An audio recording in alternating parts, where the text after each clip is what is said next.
Hello friends. Welcome to the Ben 10 What Ifs. How are you all? So we are back with an interesting movie on what if Ben 10 became the Jedi of the Omniverse and fell in love with Ahsoka Tano and Gwen. Also be sure to subscribe and like this video. Now let's begin. Chapter 1. Echoes Across Dimensions. The verdant glow of the Omnitrix cast Rye shadows across Ben Tennyson's face as he crouched atop the Bellwood First National Bank. 3 years had passed since his graduation, 3 years of honing his skills as Earth's primary defender. Yet tonight something felt fundamentally wrong. The criminals below moved with uncanny precision, their movements fluid in ways that defied ordinary human capability. "I don't like this," Ben muttered, adjusting the specialized plumber communication device in his ear. "These guys aren't just ordinary bank robbers." "Thermal imaging shows 7 perpetrators," Rook Blanco's methodical voice replied through the comm. "But their heat signatures are unusual, fluctuating beyond normal human parameters." Ben's fingers hovered over the Omnitrix. At 19, he'd outgrown the impulsive dial slapping of his youth. Each transformation was now a tactical choice, a chess move rather than a reflex. Going in as Ghost Freak, silent approach, then containment. The familiar genetic reconfiguration washed over him. But as ectoplasmic form replaced human flesh, an unexpected jolt of awareness crashed through his consciousness. Ghost Freak's spectral body trembled with unaccustomed sensitivity, as though every particle of air carried information he'd never perceived before. What was that? The thought barely formed before Ben pushed it aside, focusing on the mission. Phasing through the bank's ceiling, he descended silently into the main vault. The robbers worked with military precision, each wearing identical black combat gear with no identifying marks. More concerning was the faint luminescent aura surrounding their hands as they manipulated strange devices against the vault's interior walls. "Those aren't drills or explosives. They're mapping something." One robber's head snapped up, looking directly at Ben despite his invisibility. "Intrusion detected," she announced in a voice devoid of inflection. "Echelon pattern, Protocol 17. They can see me," Ben whispered, but before he could react, the leader raised a device that emitted a pulse of energy unlike anything in his experience. It struck his Ghost Freak form, sending jagged pain through his ectoplasmic bod. Why and triggering another wave of that strange awareness, like suddenly hearing a conversation that had been ongoing just below his perception threshold. The Omnitrix sparked violently, green flickers cascading across his spectral form. The criminals moved with inhuman speed, surrounding him with weapons that hummed with energy that shouldn't exist on Earth. "Target confirmed," the leader stated. "Omnitrix carrier identified. Extraction protocol engaged." Ben tried to phase through the floor, but the strange energy had disrupted his control. "Rook, they were expecting me specifically. This is a setup." The bank's lights flashed blood red as the criminals deployed a spherical device. The air itself seemed to warp around Ben, and the Omnitrix symbol on his chest began to pulse erratically. Time to switch tactics. Ben concentrated, forcing the transformation sequence. "If Ghost Freak won't work, let's see how you handle Heat Blast." The Omnitrix's response came not with the familiar flash, but with a discordant whine as it cycled through alien profiles before settling on a selection Ben hadn't chosen. The transformation felt wrong, slower, stretched, as though pulling genetic material across some invisible barrier. When the green light faded, Ben found himself in an unfamiliar form, humanoid but leaner than most of his transformations, with skin like burnished copper-traced geometric patterns that glowed with inner light. Most striking were the elongated, almost elfin features and the sense of heightened awareness that extended beyond physical senses. "What the?" The voice that emerged was resonant, carrying harmonic overtones. "This isn't in my playlist." The leader of the robbers stepped back. Kifar genetics detected. Unforeseen variable. Abort primary objective. Ben instinctively raised his hand toward the nearest attacker, intending to grab them, but instead, an invisible force surged from his palm, sending the robber flying across the vault to crash against the far wall. Telekinesis. No time to question the new ability. Ben focused on the sensation, pushing outward with this newfound energy. 2 more attackers slammed into the ceiling, their weapons clattering to the ground. "Whatever you're doing, don't stop," Rook called, bursting through the main entrance with his proto-tool configured to capture mode. Ben advanced on the remaining criminals, noting how they shifted formation to adjust to his approach. When the leader raised her strange device again, Ben felt a premonitory tingle, not the usual danger sense, but something deeper. A momentary glimpse of action before it occurred.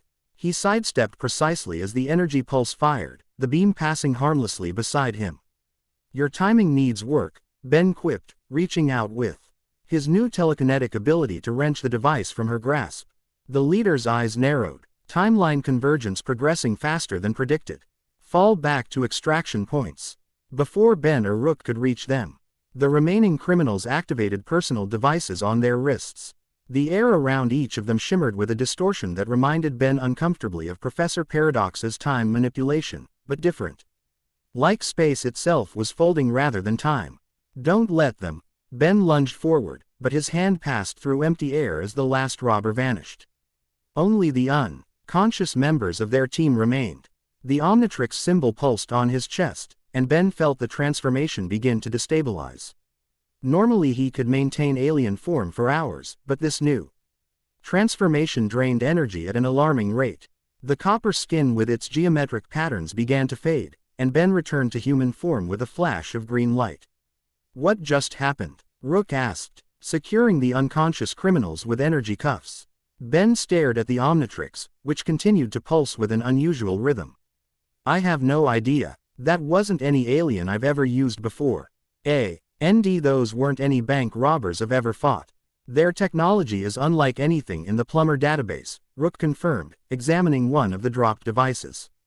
"This appears to be designed to analyze dimensional frequencies rather than conventional matter." "Dimensional frequencies? Like alternate realities?" "Precisely." The familiar voice caused both Ben and Rook to spin around. Professor Paradox stood in the center of the vault, his pristine lab coat immaculate as always, pocket watch gleaming in his hand. Unlike his usual affable demeanor, the time traveler's expression was grave. His eyes shadowed with concern Ben had rarely witnessed. "Hello, Benjamin. I'd say it's good to see you, but under the circumstances, I rather wish our reunion occurred under less troubling conditions." Ben crossed his arms. "Let me guess. Time travel problems. If only it were so simple."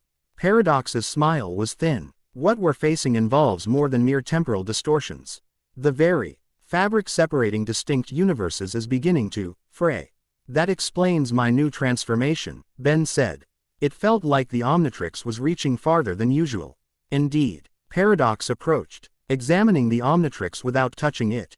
"Your device has always sampled DNA from across the galaxy, but what you experienced was the Omnitrix accessing genetic material from across dimension.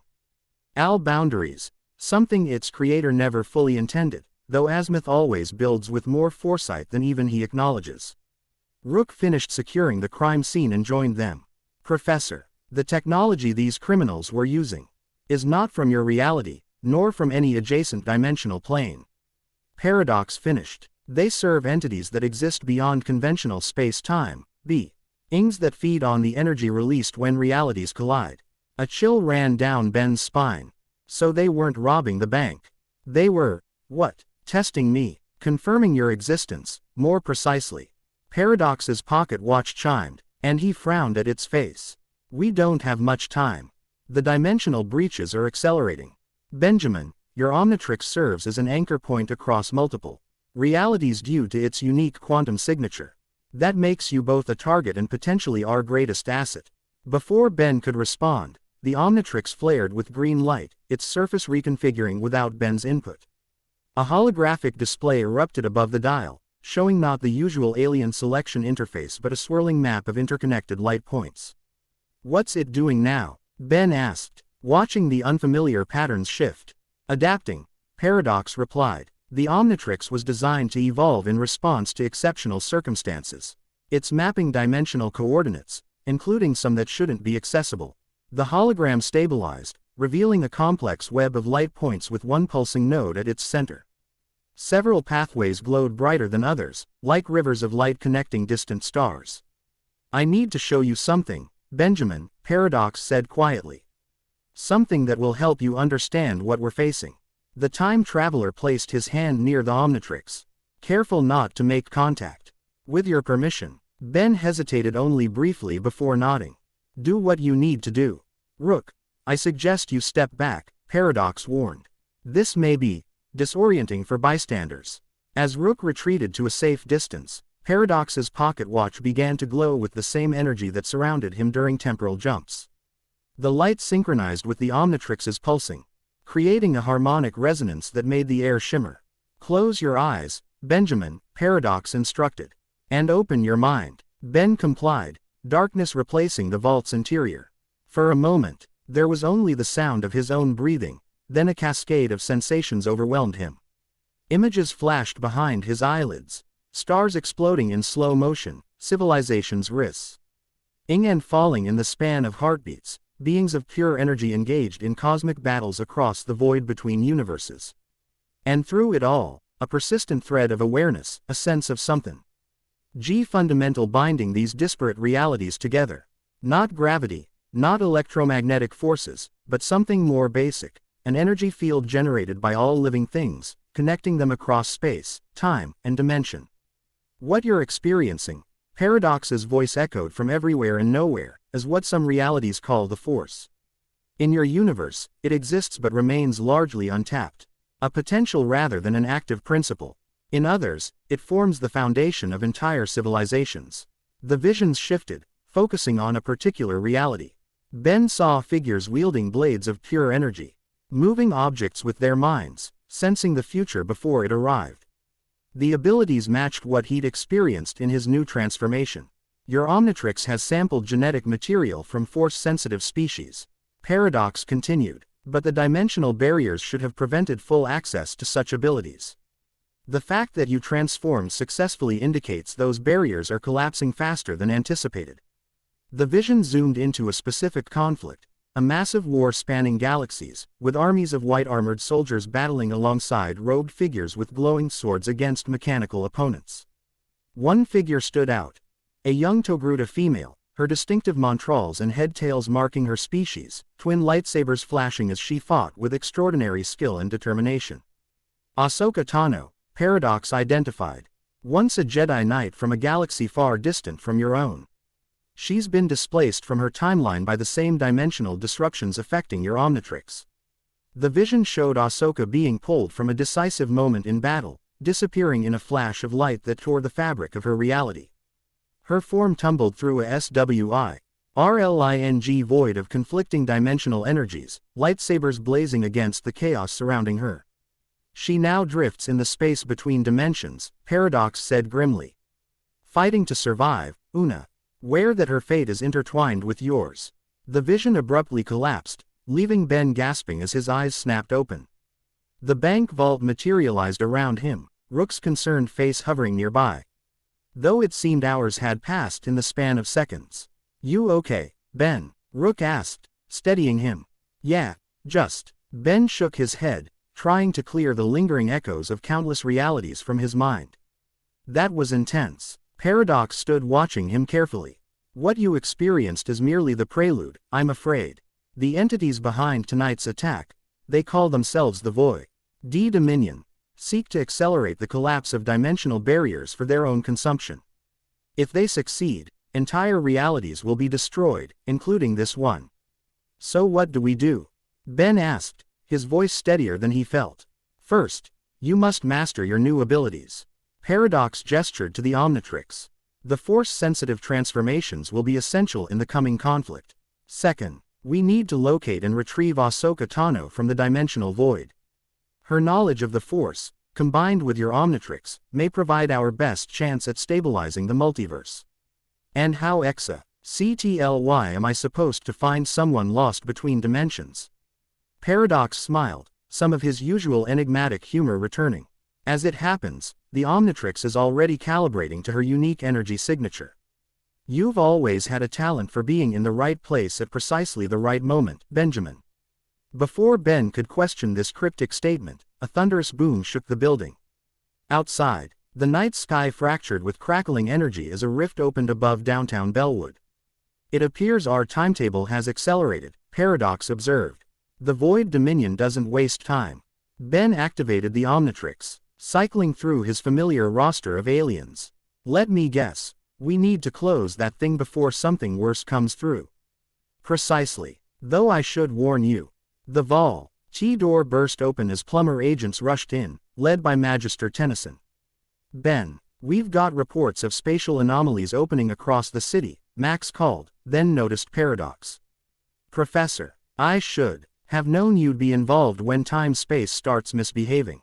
Magister Tennyson, always a pleasure, Paradox replied. Though as I was about to explain to your grandson, the situation is more complex than mere spatial anomalies. Max's weathered face hardened. How bad? Omniverse threatening, Paradox said simply. Grandpa, Ben interjected, I need to get to that rift. Whatever's happening, the Omnitrix is somehow connected to it. Max nodded, years of experience having taught him to trust Ben's instincts. Take Rook and Alpha Team. We'll coordinate from Plumber HQ and evacuate civilians from the affected areas. As they moved to exit the bank, Paradox placed a hand on Ben's shoulder. One more thing, Benjamin. When you encounter beings from other realities, remember that the IR understanding of fundamental forces may differ drastically from your own. What seems impossible in your universe may be commonplace in theirs. Great, Ben muttered. More impossible things to deal with. The word, impossible, has never stopped you before, Paradox reminded him with a slight smile. That's precisely why the Omniverse needs you now.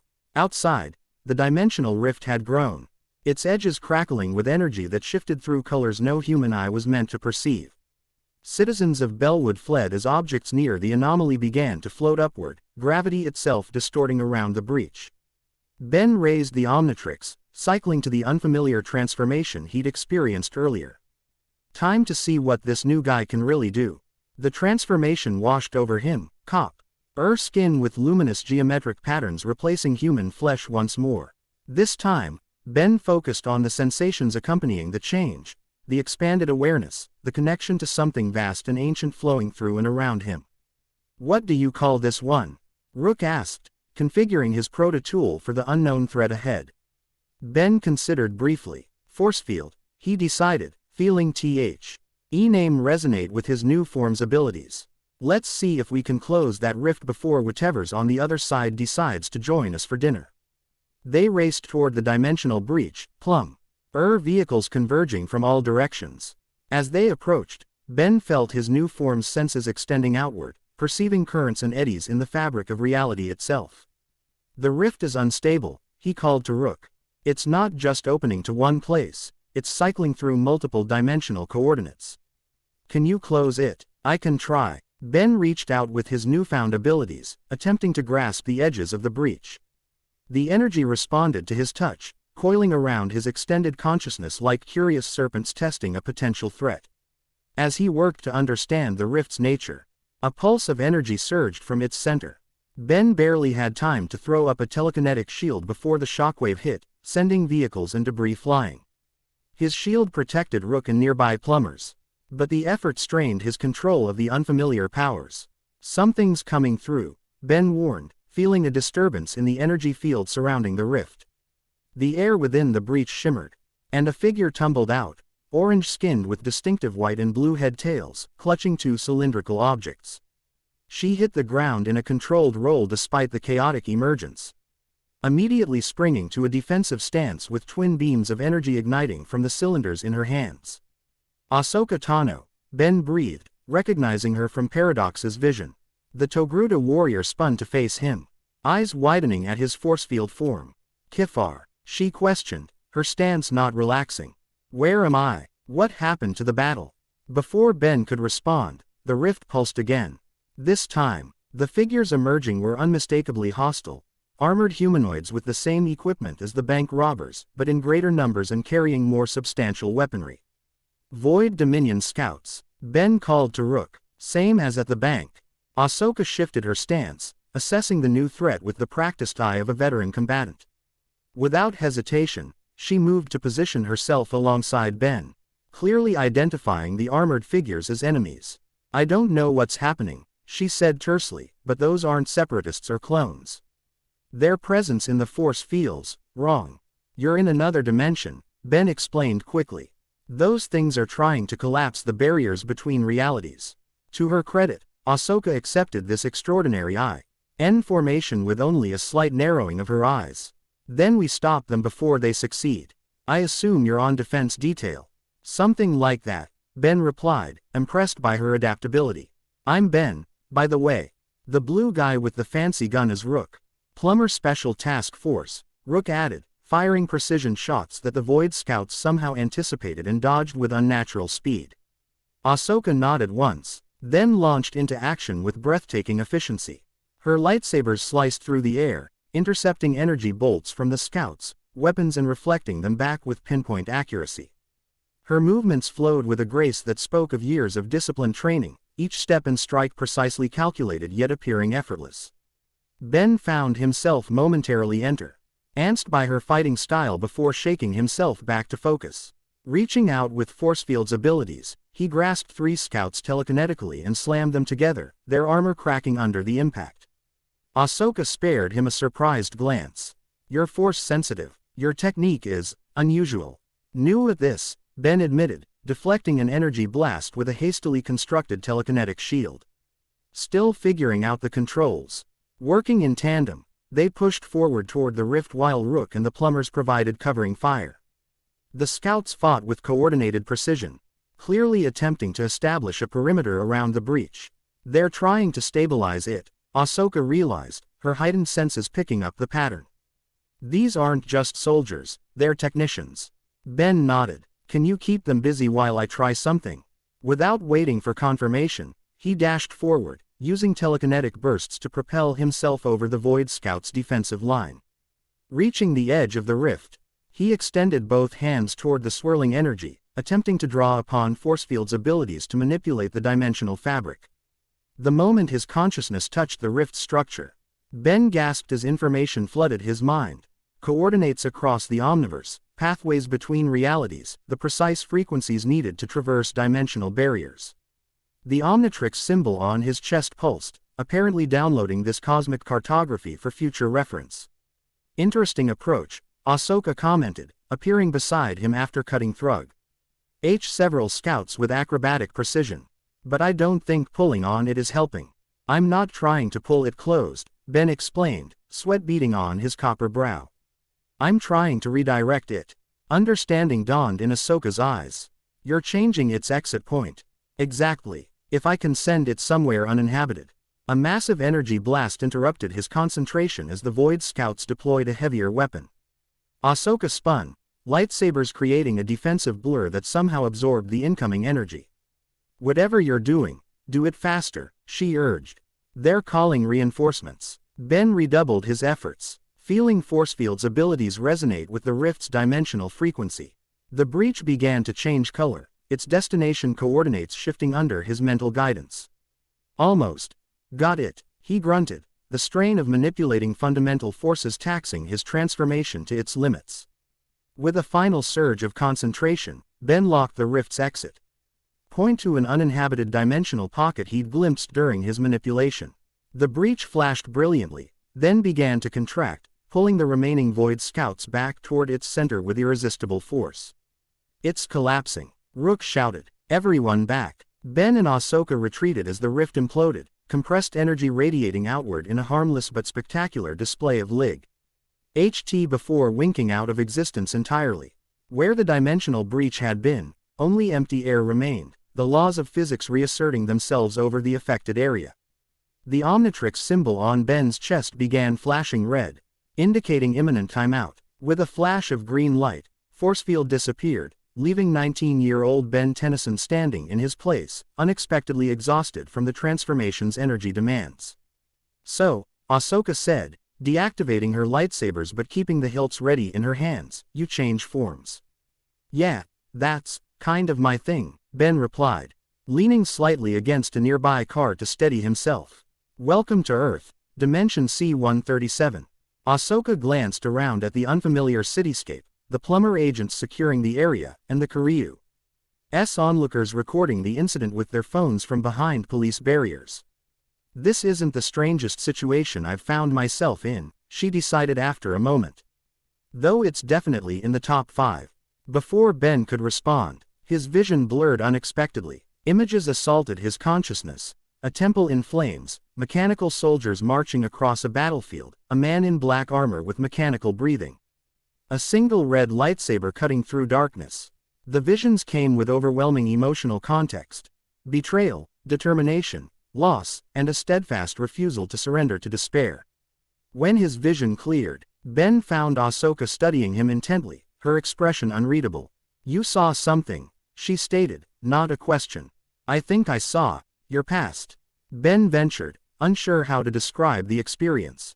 "Or maybe your future." It was confusing. Ahsoka's expression tightened momentarily before she mastered it.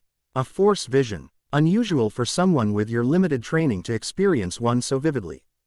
Quote, "Limited training. I literally just got these powers today," Ben protested. Which makes it even more concerning.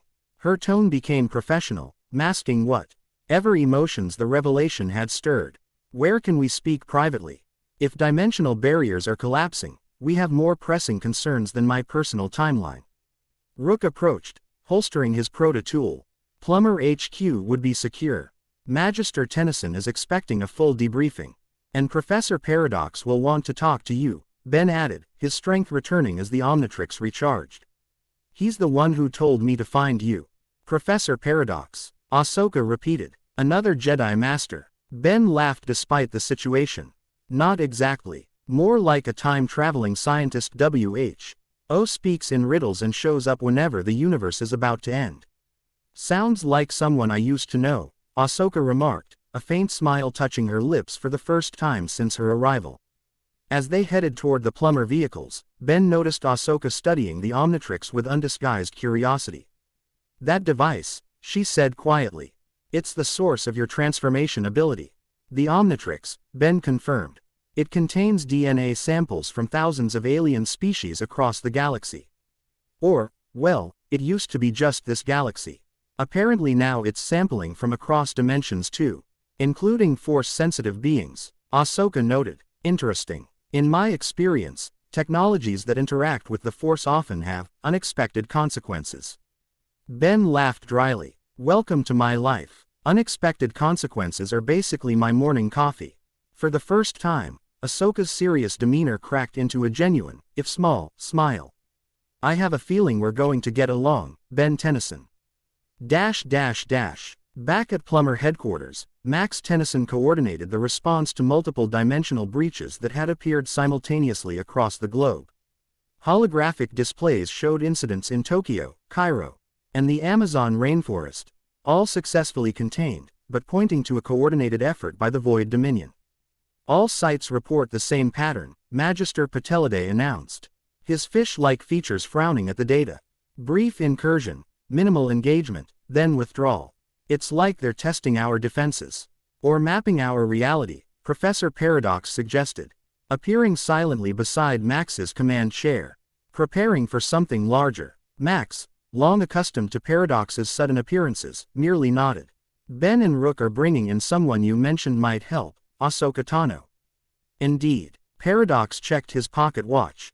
"A Jedi Knight of considerable skill and experience. Her knowledge of the Force may prove invaluable in understanding how to stabilize the dimensional barriers." "Jedi Knight," Max repeated thoughtfully. "Like in those old science fiction films." Paradox smiled. "Fiction in one universe is often fact in another, Magister Tennyson. The multiverse is nothing if not imaginative in its variations." The headquarters door slid open, admitting Ben, Rook, and Ahsoka.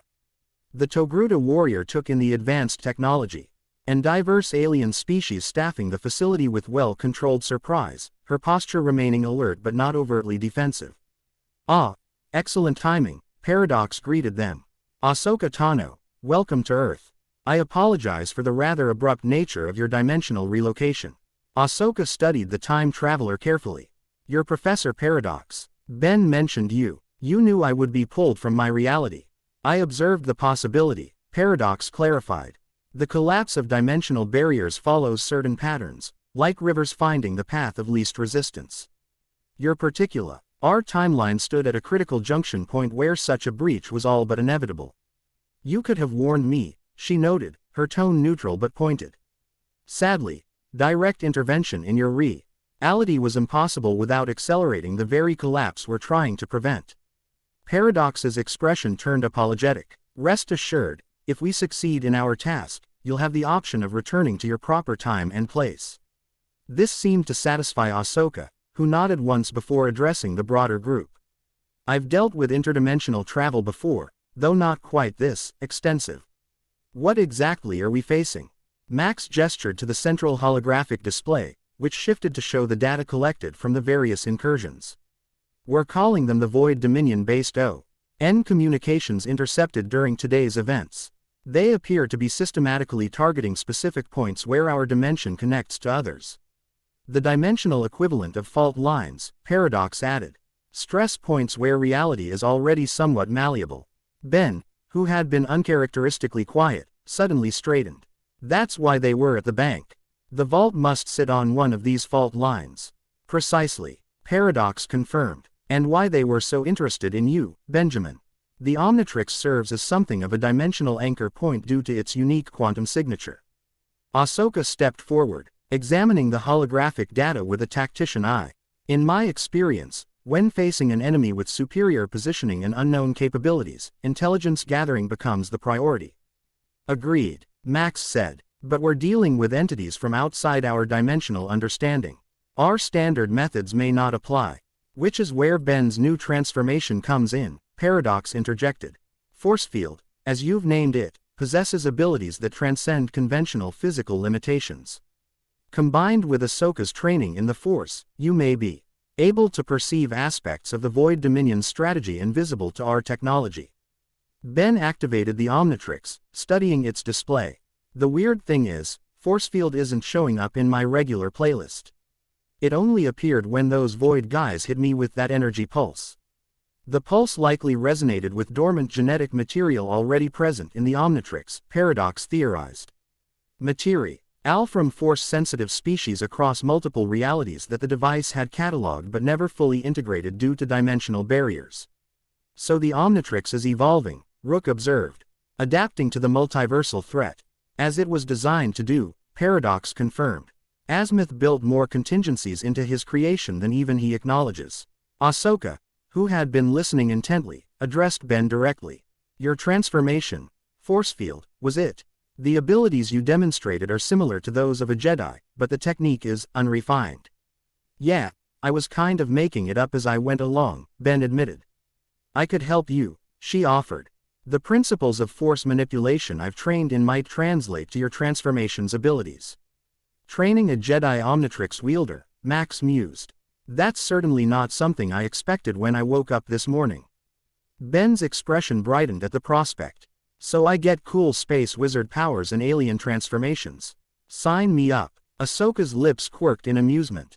The Force is not magic, Ben. It requires discipline, focus, and years of practice to master. Or, Ben countered with a grin, 15 minutes with the right alien transformation. Before Ahsoka could respond to this rather unorthodox approach to sacred training, alarms blared throughout the facility. The holographic display shifted to show AM. Massive energy surge in the Bellwood City Park. Dimensional breach, Magister Patellidae reported. Bigger than anything we've registered so far. They're escalating already, Max said grimly. Ben, take Ahsoka and Rook. We'll coordinate from here and deploy backup teams to your location. Ben nodded, already moving toward the exit with Ahsoka and Rook falling in beside him. As they reached the door, Professor Paradox called after them. Benjamin, remember what I said about impossibilities between dimensions. The rules you're accustomed to may not apply when facing beings from beyond our reality. Got it, Ben called back. Expect the impossible. Standard Tuesday for me. As they rushed toward the plumber vehicles, Ahsoka kept pace easily, her movement exhibiting the efficient economy of a lifetime warrior. Your professor speaks like a Jedi master, she observed. Cryptic warnings without specific instructions. Tell me about it, Ben agreed. Half the time I don't understand what he means until after everything's exploded. A common trait among mentors across dimensions, it seems. A ghost of a smile touched Ahsoka's lips as memories surfaced. My own master had a similar approach. They piled into Rook's prototroop, which transformed from its disguised plumber vehicle form into its more advanced configuration. As Rook piloted toward the park, Ben brought up a tactical display showing the dimensional breach's energy readings. This one's different from the others, he noted. The energy signature is more stable, like they're maintaining it deliberately rather than just punching through. A beachhead, Ahsoka suggested. Establishing a permanent connection between dimensions. Which would accelerate the collapse of reality as we know it, Rook added grimly. Pushing the proto-troop to its maximum speed. As they approached the park, the scale of the breach became apparent. Unlike the previous rift's chaotic energy, this portal hung in the air with ominous stability. Its edges precisely defined. Through its surface, Ben glimpsed a landscape of impossible geometry, structures that seemed to bend in directions his mind couldn't properly process. Surrounding the breach, a full contingent of Void Dominion forces had established defensive positions. Their weapons and equipment were more substantial than the scouts had been, suggesting this operation held greater importance. I count 27 hostiles, Rook reported as they landed at the park's perimeter. Unknown capabilities, but their weaponry appears designed for dimensional manipulation rather than conventional damage. Ben activated the Omnitrix, cycling through his transformation options. Time to introduce them to an old favorite. Going Homungosaur for the opening round, Hen switching to force field once we break their line. The familiar transformation sequence washed over him, replacing human flesh with the massive dinosaur-like alien form. Homungosaur, he roared, his voice echoing across the park. The Void Dominion forces immediately pivoted, their weapons tracking Ben's transformed state. Unlike normal opponents who might show fear or surprise at his appearance, these entities merely adjusted their tactical approach with mechanical efficiency. Omnitrix wielder confirmed, one announced in that same emotionless tone Ben had heard at the bank. Primary target acquired. Containment protocols active. I really hate being a primary target, Ben growled, charging forward with earth-shaking steps. Rook flanked right, his proto-tool configured for area suppression. While Ahsoka moved with blinding speed to the left, her lightsabers igniting with twin snap-hiss sounds that cut through the evening air. The Void forces responded with coordinated precision, deploying devices that created localized distortions in space-time. Ben found his charge slowed as he entered one such distortion, his massive form suddenly feeling as though he were moving through thick syrup. Temporal dampening field, Rook called in warning. Don't enter the distorted areas. Ahsoka, meanwhile, moved with preternatural awareness, seemingly anticipating the distortion fields before they activated.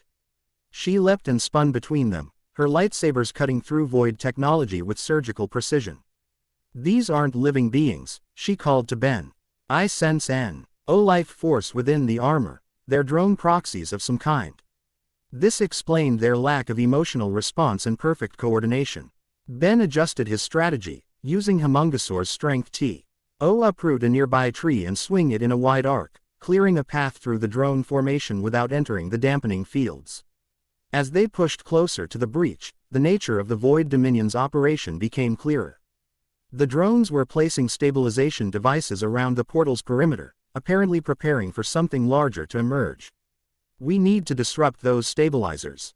Rook shouted over the chaos of battle, his proto-tool dropping 3 drones with precision shots. Ben nodded, slapping the Omnitrix symbol on his chest. Time for a change in tactics. Going force field. The green flash of transformation reconfigured his genetic structure, returning him to the copper-skinned form with its geometric patterns. Immediately, Ben felt the expanded awareness that accompanied this transformation. The connection to energy fields beyond conventional perception. Ahsoka, he called. How do I focus this power more precisely? The Togruta warrior dispatched 2 more drones before responding. Center yourself. Feel the energy flowing through you, not from you. Direct it with intention rather than force. Ben took a breath, trying to apply her instructions. Hing out toward the nearest stabilization device, he focused not on pushing it with telekinetic strength but on understanding its connection to the surrounding energy field and gently disrupting that connection. To his surprise, the device responded far more dramatically than he'd anticipated, not merely deactivating but imploding as dimensional energies collapsed around it. The breach fluctuated, one edge beginning to destabilize. It's working, he shouted. Rook, cover us. Ahsoka, if we hit all the stabilizers simultaneously, the breach should collapse, she finished, already moving to position herself opposite Ben. On your mark. Rook provided covering fire as Ben and Ahsoka took position on either side of the dimensional portal. The remaining Void drones intensified their efforts, clearly recognizing the threat to their operation. Now, Ben called, reaching out with his Force abilities as Ahsoka did the same from the opposite side. Their combined effort created a resonant CE effect that neither could have achieved alone. Ben felt the strange harmony as their techniques, his raw but instinctive, hers refined through years of training, complemented each other, amplifying He impact on the dimensional stabilizers. One by one, the devices imploded, the breach shrinking with each failure. The Void drones redoubled their attack, several breaking through Rook's suppression fire to directly engage Ben and Ahsoka.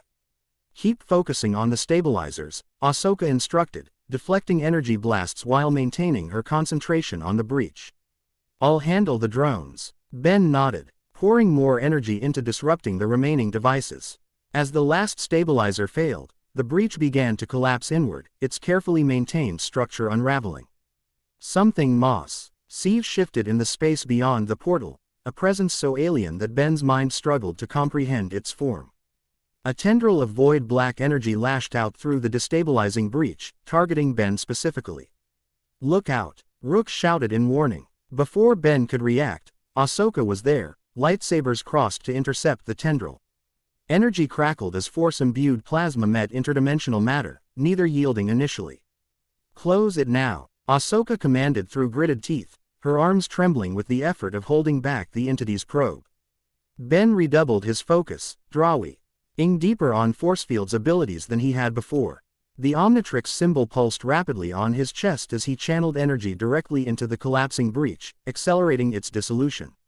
With a sound like reality itself tearing, the portal imploded completely. The remaining Void drones deactivated instantly, collapsing to the ground as their connection to whatever controlled them severed.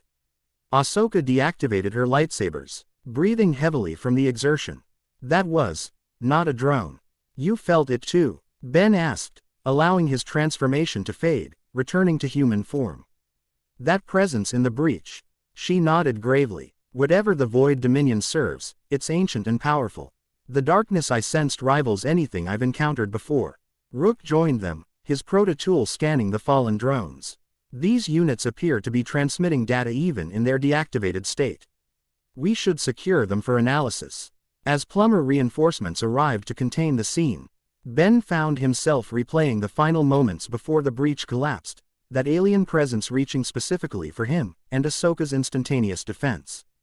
Her combat skills were unlike anything he'd witnessed before, combining physical prowess with an almost supernatural awareness. Thank you, he said quietly to her as they walked back toward the proto-truck. For the save back there. Ahsoka glanced at him, her expression softening slightly. You would have done the same. Besides, I have a feeling the fate of multiple dimensions depends on keeping your Omnitrix out of their possession. Story of my life. Ben sighed. Everyone wants the watch, no one cares about the guy wearing it. This drew an unexpected laugh from Ahsoka. In my experience, the weapon is only as good as the person wielding it. Your Omnitrix chose well. Actually, it sort of chose itself, Ben admitted. Long story involving summer vacation, a shooting star, and my grandfather's terrible camping food. I look forward to hearing it, Ahsoka said, especially since it seems we'll be working together for the foreseeable future. As they boarded the proto-truck, Ben felt the Omnitrix warm slightly against his wrist. Glancing down, he noticed the interface displaying a sequence he'd never seen before, a mapping of dimensional coordinates, similar to what he'd seen in the bank vault but more refined, more focused. And at its center, a pulsing indicator marked a specific point in the multiverse, a nexus where multiple realities converged.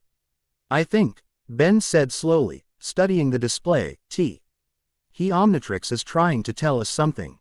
Ahsoka leaned over, her expression curious as she examined the holographic projection. Coordinates. More than that, Ben replied, an odd certainty filling him. It's showing us where to find others like you, people displaced by the dimensional collapse. People who might help us stop the Void Dominion. Rook started the engine, glancing back at them. Then it seems our next mission is clear. Yeah, Ben agreed, watching as the dimensional map expanded, revealing more nexus points, more potential allies scattered across the Omniverse. Time for a little interdimensional recruitment drive. As the proto-troop lifted off, Ben couldn't help wondering what other abilities the Omnitrix might reveal as the dimensional barriers continued to weaken. If Force Field was just the beginning, what other powers might be waiting to be unlocked? And more importantly, would they be enough to stop whatever lurked behind the Void Dominion's dimensional breaches? Only one way to find out. So, he said to Ahsoka with a grin that contained equal parts nervousness and excitement, ready to teach me some of those Jedi tricks. Her answering smile was small but genuine. As my old master would say, adventure and excitement await, but a Jedi craves not these things. Yeah, well, Ben replied, looking down at the Omnitrix as it continued mapping the Omniverse. I've never been good at following the rules anyway. Chapter 1 End Chapter 2, Convergence Point. Sunrise painted Bellwood's skyline in hues of amber and rose, light refracting through the barely perceptible dimensional fractures that hovered above the city like crystalline cobwebs. To ordinary citizens, these anomalies manifested as occasional atmospheric rainbows or strange light patterns dismissed as weather phenomena. To Ben Tennyson, standing atop the plumber headquarters with eyes closed in concentration, they screamed distortions in reality's very fabric. You're tensing again, Ahsoka observed, circling Ben with critical attention. 3 days had passed since her arrival, 3 days of attempting to transmit decades of Jedi training into lessons a 19-year-old with the attention span of a particularly distracted toddler could absorb. The Force isn't something you wrestle into submission. Ben exhaled sharply, copper-toned skin of his force field transformation glistening with perspiration. I'm trying, but this whole empty your mind thing isn't exactly compatible with ADHD. Then don't empty it. Ahsoka adjusted his stance with a precise touch to his shoulder. Direct it. Channel that constant flow of thoughts toward a single focus point. Force field's luminous patterns fluctuated as Ben attempted to implement her suggestion. Unlike his other transformations where abilities came instinctively packaged with the alien DNA, this form required conscious effort to utilize effectively. The power was there, overwhelming in its potential, but it demanded techniques he'd never needed before. Picture the dimensional fractures, Ahsoka suggested, her voice dropping to a meditative cadence. Not as threats to be eliminated, but as wounds in reality seeking healing. Ben concentrated on the largest fracture visible above downtown, extending his awareness toward it as Ahsoka had taught him. The connection formed tentatively, a gossamer thread of perception stretching from his consciousness to the dimensional anomaly. I can feel it, he murmured, eyes still closed. It's pulsing, like it has a heartbeat. Good. Approval warmed Ahsoka's tone. Now, what can you tell about its origin? Ben pushed his awareness deeper, following the fracture's energy signature back to its source. Images flickered behind his eyelids, a landscape of impossible geometry. Structures that defied Euclidean principles, beings composed of material that existed partially in dimensions beyond human comprehension. It's connected to somewhere, wrong. Words failed to capture the fundamental alienness he perceived. Like reality follows different mathematical principles. Angles that can't exist, colors that don't belong on any spectrum. The strain of maintaining this perception suddenly overwhelmed him. Ben gasped, breaking concentration as he staggered backward. Ahsoka steadied him with a firm grip on his shoulder. That's enough for today, she decided, studying his face with concern. You pushed further than I expected. The Omnitrix symbol on Ben's chest pulsed erratically before timing out, returning him to human form. He slumped against the rooftop barrier, exhaustion evident in every line of his body. How do you handle it? He asked, wiping sweat from his forehead. Sensing all that wrongness without going crazy. Ahsoka's expression softened slightly. Years of training, beginning in childhood. The Jedi Temple teaches mental discipline before anything else. A shadow passed over her features. Taught, I should say. The temple is gone now. Before Ben could inquire about this revelation, the rooftop access door swung open. Rook emerged, his normally stoic expression tight with concern. Magister Tennyson has called an emergency briefing. He announced. Professor Paradox has returned with developments. The gravity in Rook's voice told Ben everything he needed to know. Let me guess. not the good kind of developments. Is there ever any other kind with Paradox? Ben pushed himself upright, fatigue momentarily forgotten. Come on, Ahsoka, time to see what new impossible problem we've got to solve before breakfast. The Plumber Headquarters Command Center hummed with activity, holographic displays showing dimensional anomalies spreading globally with increasing frequency. Professor Paradox stood beside Max Tennyson, his typically immaculate appearance showing subtle signs of strain, a crease in his lab coat, slight dishevelment to his hair. "Ah, Benjamin, just in time," he greeted as Ben entered with Ahsoka and Rook. "We have a situation that requires your unique perspective. When don't we?" Ben quipped, masking concern with humor. Paradox's disheveled appearance worried him more than any alarm could. Max activated the central holographic display, revealing a three-dimensional map of Earth with pulsing red indicators scattered across continents. Dimensional breaches have increased exponentially in the past 12 hours. Most are too small for physical passage, but they're growing. The Void Dominion is being more methodical than I anticipated, Paradox added, manipulating the display to show the pattern of breaches. They're establishing a geodesic network, effectively mapping our entire reality from the outside. Ahsoka studied the pattern with a tactician eye. Preparing for invasion. Worse. Paradox's expression grew grave. Preparing for consumption. The entities behind the Void Dominion don't merely wish to conquer our reality, they intend to absorb it entirely, converting its fundamental energy into sustenance. A stunned silence followed this pronouncement. "So they're basically dimension-eating monsters," Ben summarized bluntly. "Great. Just when I thought we'd hit peak weirdness." Magister Patellidae manipulated another console, bringing up readings from the largest breach points. "We've detected unusual energy signatures at these 4 locations. Unlike the previous breaches, these appear to be two-way conduits. Someone's coming through," Max concluded. "Or something. Not necessarily hostile," Paradox qualified. "The dimensional collapse affects countless realities, displacing beings across the Omniverse much as it did with Ahsoka. Some may prove valuable allies." Ben's attention fixed on the location nearest to be LL Wood, a pulsing anomaly centered on the archaeological dig site at the edge of town. "Wait, that's where Kai was working, isn't it?" Max nodded, concern evident. Kai Green returned from her studies abroad 3 months ago to lead the excavation of pre-Columbian artifacts. The dimensional disturbance appeared directly over their primary dig site yesterday. "I should check it out," Ben suggested, perhaps too quickly. "Kai might have found something related to all this." Ahsoka raised an eye marking, noting Ben's sudden interest. "This Kai is someone significant to you." "We have history," Ben admitted, a flush creeping up his neck. "Complicated history. Ben had quite the crush on her when they were children," Rook supplied helpfully.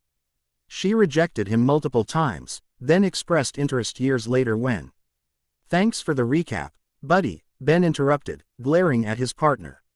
"Super helpful." Paradox consulted his pocket watch with a thoughtful expression. "Actually, Benjamin's instincts may be correct. Kai Green's archaeological work has focused increasingly on artifacts that defy conventional historical categorization. Items that, from a certain perspective, might be considered dimensional anomalies themselves." This revelation shifted the atmosphere from mild amusement at Ben's discomfort to focused interest.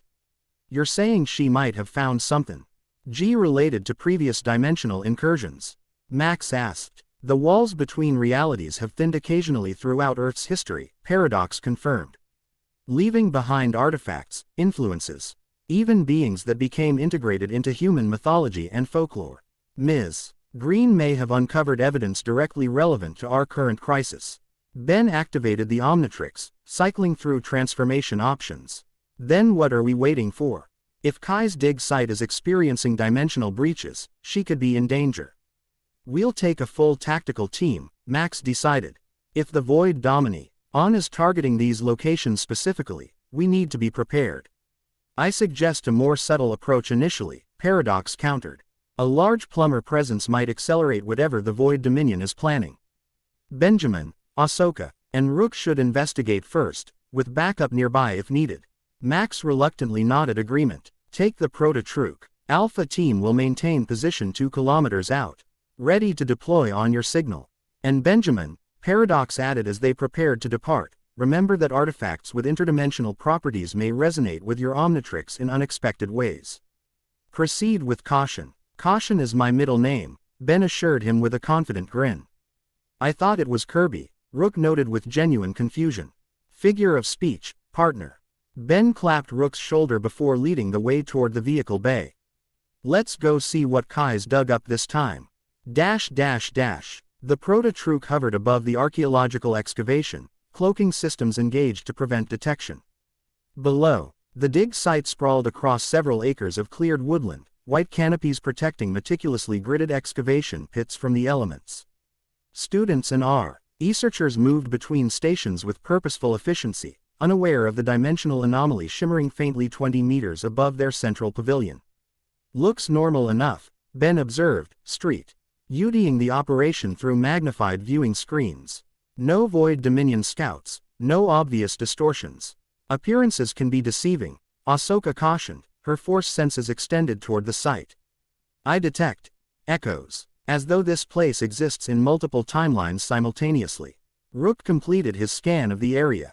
Energy readings confirm dimensional thinning, but the breach appears dormant compared to previous encounters. There's Kai, Ben noted, spotting a familiar figure emerging from the central tent.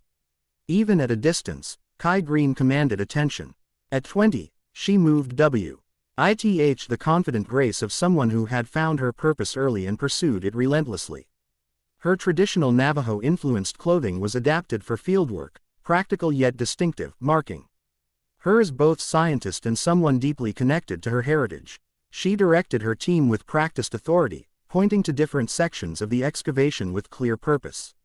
She appears to be a capable leader, Ahsoka observed, watching Kai coordinate the complex operation. Yeah, she always knew exactly what she wanted, Ben agreed, a mixture of admiration and old hurt coloring his tone. And wasn't afraid to go after it. Quote, Rook brought the proto-truck down in a small clearing at the excavation's perimeter. How should we approach? Your previous interactions with Kai Green have been somewhat unpredictable. Direct and honest, Ben decided after a moment's consideration. Kai appreciates straightforwardness, even when she doesn't like what she's hearing. They disembarked, Ben leading the way toward the central pavilion. Several researchers noticed their approach, conversations pausing as they registered Rook's alien appearance and Ahsoka's distinctive Togruta features. Word traveled quickly, reaching Kai before they made it halfway across the site. She met them at the edge of the main excavation pit, arms crossed and expression guarded. Time had refined Kai's bow tie into something more defined. High cheekbones, intelligent eyes that missed nothing, the confident set of her shoulders that spoke of a woman who had proven herself repeatedly in a field dominated by older academics. Ben Tennyson. Her voice carried the same self-assured tone he remembered, though matured with education and experience. I was wondering when the plumbers would show up. Your timing is impeccable, as always. Good to see you too, Kai, Ben replied, managing a genuine smile despite her cool reception. You're looking well. Her expression softened marginally. You too. Still saving the world on a regular basis. Trying to. This is my partner, Rook Blanco, and our new ally, Ahsoka Tano. Kai assessed them both with quick, evaluating glances. Interesting company you're keeping these days. Her gaze lingered on Ahsoka's lightsabers. I don't recognize your species. I'm not from this dimension, Ahsoka explained simply. Dimensional breaches have displaced beings across multiple realities. Rather than appearing shocked, Kai nodded as though this confirmed a theory. That explains the readings we've been getting. The artifacts we've uncovered have been exhibiting unusual energy signatures for the past week, signatures that match nothing in archaeological records. You don't seem surprised about interdimensional visitors, Ben noted. A ghost of a smile touched Kai's lips. When you grow up with Navajo stories about other worlds and spend your childhood watching Ben Tennyson fight aliens, your threshold for surprising gets pretty high. She gestured toward the central pavilion. You should see what we found. It might explain why your alien friends are interested in my dig site. As they followed her, Ben noticed subtle changes in Kai's demeanor, a tension in her movements. Quick glances at the sky where the dimensional anomaly pulsed invisibly. Whatever she'd discovered had her concerned, perhaps even frightened, though her professional facade remained firmly in place. The central pavilion housed a temporary laboratory where artifacts underwent preliminary analysis before transport to university facilities. Tables lined with precision instruments surrounded a central display case containing the excavation's primary find, a disc-shaped object approximately 30 centimeters in diameter, composed of material that seemed to shift metallic and crystalline properties as light played across its surface. Intricate symbols adorned its circumference, unlike any known Earth language. We uncovered it 3 days ago at the lowest excavation level, Kai explained. Unlocking the display case. Carbon dating places the surrounding material at approximately 15,000 years old, but the object itself. She hesitated. Well, it does. NT register on any dating method we've tried. It's as though it exists outside normal temporal constraints. Ben approached the artifact cautiously, remembering Paradox's warning about interdimensional objects. The moment he came within a meter of the disk, the Omnitrix responded with a series of rapid beeps, its faceplate illuminating with the same symbols inscribed on the artifact. Okay, that's new, he muttered, staring at the Omnitrix's reaction. Kai's eyes widened. It's responding to your watch. Just like it responded to the dimensional fluctuations we've been recording. Ahsoka moved closer, her senses extended toward the artifact. This object resonates with the Force, but in a pattern I've never encountered. Almost like it's waiting for something. Or someone, Kai added, giving Ben a significant look. The legends associated with this region speak of a traveler who wore many faces and walked between worlds. We assumed it was metaphorical until we found this. She indicated photographs spread across an adjacent table, cave paintings depicting a humanoid figure surrounded by different forms, standing at what appeared to be a gateway between distinct realms. The similarity to Ben's Omnitrix abilities was striking enough to send a chill down his spine. How long have you been researching this? He asked, studying the images more closely. Since my sophomore year at Oxford, Kai admitted. What began as a thesis on cross-cultural mythological parallels evolved into something more specific when I noticed patterns in stories from cultures that should have had no contact with each other. She pulled up digital files on a nearby tablet, displaying similar legends from civilizations separated by oceans and millennia. The same basic narrative appears across dozens of unconnected cultures, a being who changes form, who guards the boundaries between worlds, who prevents the hunger between stars from devouring reality. The hunger between stars, Rook repeated thoughtfully, an apt description of the Void Dominion's nature, based on our observations. Kai's expression sharpened. You've encountered these entities. They're why we're here, Ben confirmed. They've been creating dimensional breaches across the planet, including one directly above your excavation. To her credit, Kai processed this information without visible panic, though her knuckles whitened around the tablet she held. The readings make sense now. We've recorded increasing energy fluctuations centered on the artifact, especially when exposed to specific wavelengths of light. May I? Ahsoka asked, gesturing toward the disk. Kai hesitated briefly before nodding. Just don't touch it directly. 2 of my researchers experienced vivid hallucinations after physical contact. Ahsoka extended her hand near the artifact, closing her eyes in concentration. It contains echoes, memories of sorts. I sense its purpose as protection, a shield or barrier against something ancient. Ben's Omnitrix continued reacting to the disk, the symbols on its display shifting in patterns that corresponded to the artifact's markings. Without conscious decision, he found his hand moving toward the object, drawn by some resonance between it and the device bound to his wrist. Ben, Rook cautioned, noting his friend's almost trance-like movement. Too late. Ben's fingers made contact with the disk's surface. The reaction was immediate and overwhelming. Energy surged between the Omnitrix and the artifact, green lightning crackling around Ben's arm as information transferred at speeds that made his nerves scream. Visions slammed into his consciousness. Civilizations rising and falling across multiple dimensions, beings of pure energy constructing barriers between realities. A darkness that consumed entire universes, leaving nothing but void in its wake.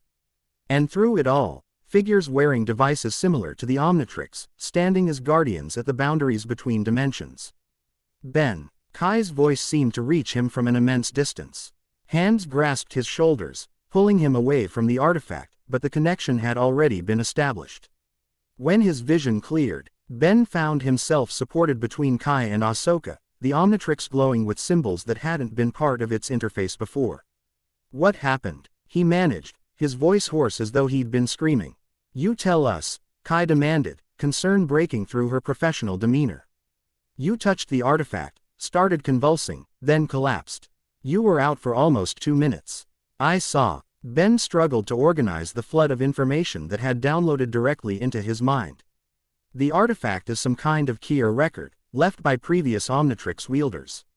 Previous? Rook questioned. I was under the impression Azimuth created the only Omnitrix. This version, yeah. Ben stared at the symbols now scrolling across the Omnitrix's interface. But the concept, the fundamental technology, it's been reinvented across multiple dimensions, multiple timelines. Always serving the same purpose, to maintain the barriers between realities and prevent the void from consuming everything. Ahsoka studied him with increased interest. The Force often manifests in similar ways across different worlds. It seems the same principle applies to certain technologies. It's more than that. Ben struggled to articulate concepts that had been implanted directly into his consciousness. The Omnitrix isn't just a transformation device, it's part of a multiversal defense system. The aliens it samples, the abilities it grants, they're all secondary to its primary function as a dimensional anchor point. Kai returned to the artifact, which now pulsed with stead. Y light synchronized to the Omnitrix's glow. The legends make more sense now. They weren't talking about a single hero across history, they were describing a succession of guardians, each bearing our version of the many-faced traveler's power. And now the system is activating again because the barriers are failing, Rook concluded. Before they could discuss further implications, a perimeter alarm blared. Kai moved swiftly to a monitoring station, checking security feeds with practiced efficiency. Unknown figures approaching from the North Ridge, she reported, tension evident in her voice. Not human. Based on movement patterns, Ben didn't need to ask who they were. The Void Dominion found us. They must have tracked the artifact's activation. He turned to Kai. We need to evacuate your team, now. To his surprise, Kai was already implementing emergency protocols, sending rapid commands through her tablet. Standard procedure for any site with potentially hazardous findings. My team can be clear in 3 minutes. Efficient, Ahsoka noted approvingly. I've worked enough archaeological sites with unexpected alien connections, Kai replied, continuing her evacuation orders without breaking stride. Contingency planning becomes second nature. Ben activated the Omnitrix, cycling through transformation options. Rook, contact Alpha Team for backup. Ahsoka and I'll hold them off while Kai's people evacuate. What about the artifact? Rook asked. Ben glanced at the pulsing disk. It's synchronized with the Omnitrix now. We can't leave it for the Void Dominion. My thoughts exactly. Kai agreed, already securing the artifact in a specialized containment case. I'm coming with you. It's too dangerous, Ben protested automatically. Kai fixed him with a look that silenced further objection. This artifact has been my research focus for 3 years. I've spent more time studying interdimensional mythology than anyone alive. You need me, Tennyson, whether you want to admit it or not. Before Ben could formulate a response, Ahsoka stepped forward. She's right. Her knowledge could prove valuable, especially if more artifacts exist. Fine, Ben conceded, recognizing he was outnumbered. But stay close and follow our lead. The evacuation proceeded with remarkable efficiency, research teams loading essential equipment and findings into vehicles that quickly departed the site. Within minutes, only Ben's group remained, facing the ridge where sensors had detected approaching hostiles. They're coming, Ahsoka warned, her heightened sense detecting movement before visible confirmation. At least 20, maybe more.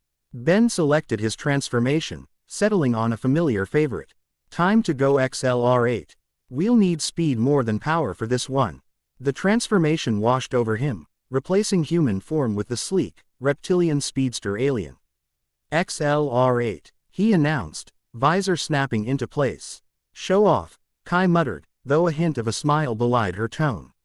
Some things never change, Ben quipped in XLR8's raspy voice. Rook, get the Prototroop ready for immediate departure.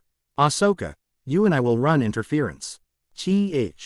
First Void Dominion scouts appeared at the ridge line, humanoid figures in armor that seemed to absorb light rather than reflect it, moving with the same mechanical precision Ben had observed in previous encounters.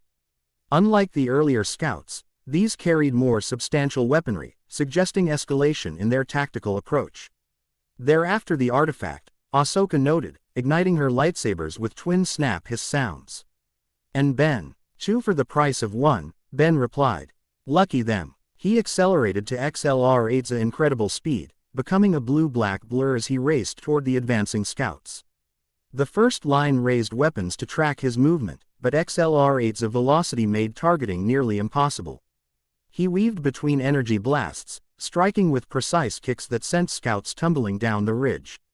Ahsoka moved with complementary efficiency, her lightsabers deflecting energy bolts back toward their sources with practiced precision. Where Ben relied on overwhelming speed, she employed economy of movement, never wasting energy, each action flowing seamlessly into the next. "They fight well together," Kai observed as she and Rook moved toward the prototroop with the containment case.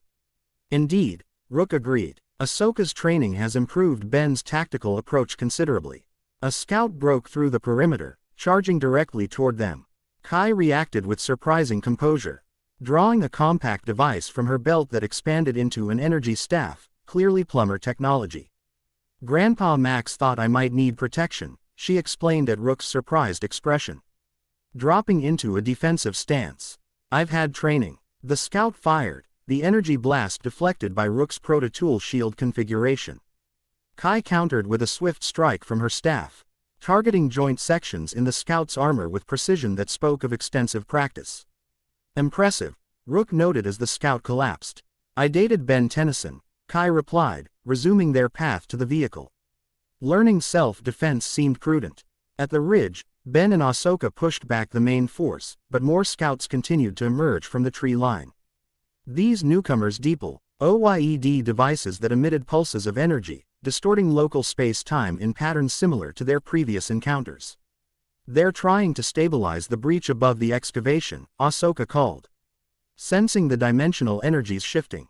"We need to move." Ben accelerated to maximum speed, creating a cyclone effect that scattered the scouts' equipment. The maneuver worked temporarily, but the sheer number of enemies made containment impossible without reinforcements. "Alpha Team ETA 3 minutes, Rook reported over the comms, the Proto-TRUK's engines humming to life. "We might not have 3 minutes, Ben replied, watching as the dimensional anomaly above the site began to expand, its edges solidifying into a recognizable portal.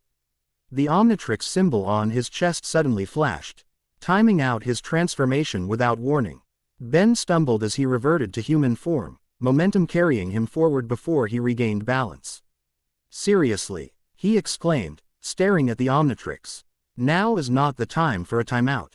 Quote, the device responded with an unfamiliar pattern of beeps, its interface displaying the same symbols that had appeared after contact with the artifact. Before Ben could attempt to reactivate it, the symbols aligned in a specific sequence, and the Omnitrix initiated a transformation he hadn't selected. Copper skin with luminous geometric patterns replaced human flesh as force fields form manifested. Unlike previous transformations, this one felt different, more integrated, as though the alien DNA had been refined or recalibrated by the artifact's information. "This works too," Ben decided, immediately sensing the dimensional energies surrounding the breach. Ahsoka recognized the shift in his stance. "Focus on disrupting their stabilizers. I'll cover you." Ben extended his awareness as Ahsoka had taught him, perceiving the network of devices the scouts had deployed to anchor the dimensional portal. Rather than attacking each individually, he concentrated on the energy pattern they collectively generated, searching for the harmonic frequency that would disrupt the entire network. Finding it required deeper immersion in force field's abilities than he'd previously attempted. Ben closed his eyes, visualizing the energy flows as Ahsoka had trained him. The scouts' devices appeared in his mind's eye as nodes in a complex web, each reinforcing the others through synchronized pulses. "There," he murmured, identifying the primary control node. Reaching out with telekinetic precision, Ben twisted the node's orientation slightly, just enough to throw the entire network out of alignment. The effect rippled outward instantaneously. Each device fell out of synchronization with its neighbors, creating cascading interference patterns that destabilized the entire network. Above the excavation, the dimensional breach fluctuated violently before beginning to contract. "It's working," Kai called from the Proto-TRUK's ramp. The Void Scouts responded with immediate aggression, all attention focusing on Ben. Energy weapons discharged in coordinated volleys designed to overwhelm any defense. Ahsoka leapt into action, her lightsabers creating a defensive perimeter around Ben as he maintained concentration on disrupting the network. Her movements flowed with preternatural speed, intercepting blasts that should have been impossible to predict. "I can't hold this forever," Ben warned, feeling the scouts attempting to recalibrate their devices to compensate for his disruption. "You don't need to," Ahsoka replied. "Look." From the eastern approach, plumber vehicles descended rapidly, Alpha Team arriving with perfect timing.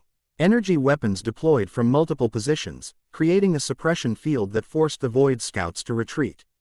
"Time to go," Ben decided, releasing his hold on the Scouts' network. The dimensional breach continued contracting, its energy dissipating as the stabilization field collapsed completely. They sprinted for the Proto-Truk, Ahsoka covering their retreat with deflected energy bolts. As they reached the ramp, a final volley from the Scouts scattered around them.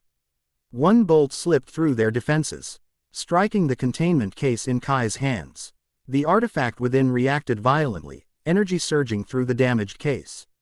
Kai cried out, dropping the container as electrical arcs crawled up her arms.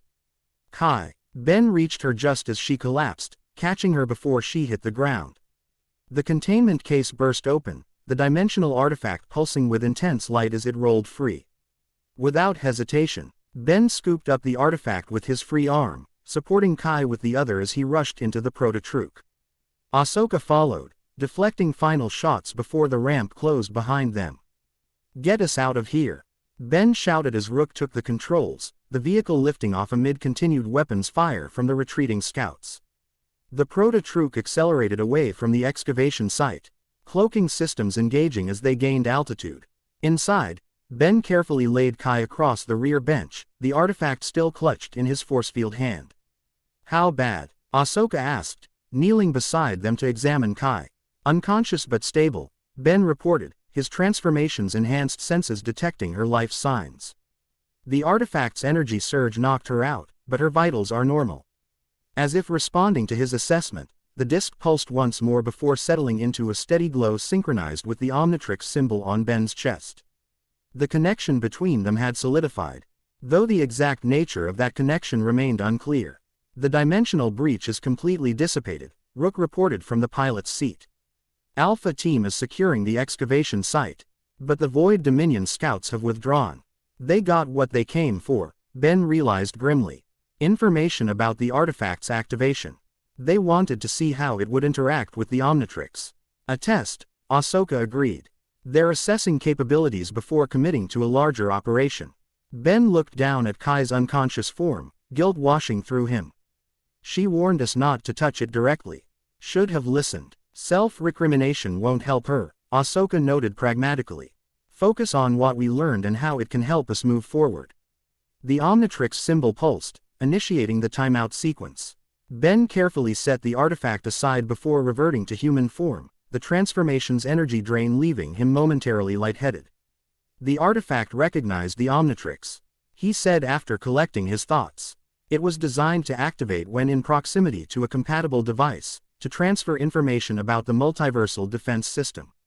"Which means others like it may exist," Rook suggested, setting course for Plumber headquarters. "According to the information I received, there should be 3 more, Ben confirmed. Each containing different aspects of the system's operational parameters. Kai stirred, eyelids fluttering as she regained consciousness. "Ben," she murmured, disorientation evident in her voice. "Right here," he assured her, relief evident. "How do you feel?" She grimaced, pushing herself to a seated position with Ben's assistance. "Like I touched an electric fence." "What happened?" "Energy discharge from the artifact when the containment case was damaged," he explained. "It seems to have established some kind of connection with you as well." Kai's eyes widened as she processed this information. "I saw visions, civilizations I've never heard of." Technologies beyond anything in archaeological record. She focused on Ben with newfound intensity.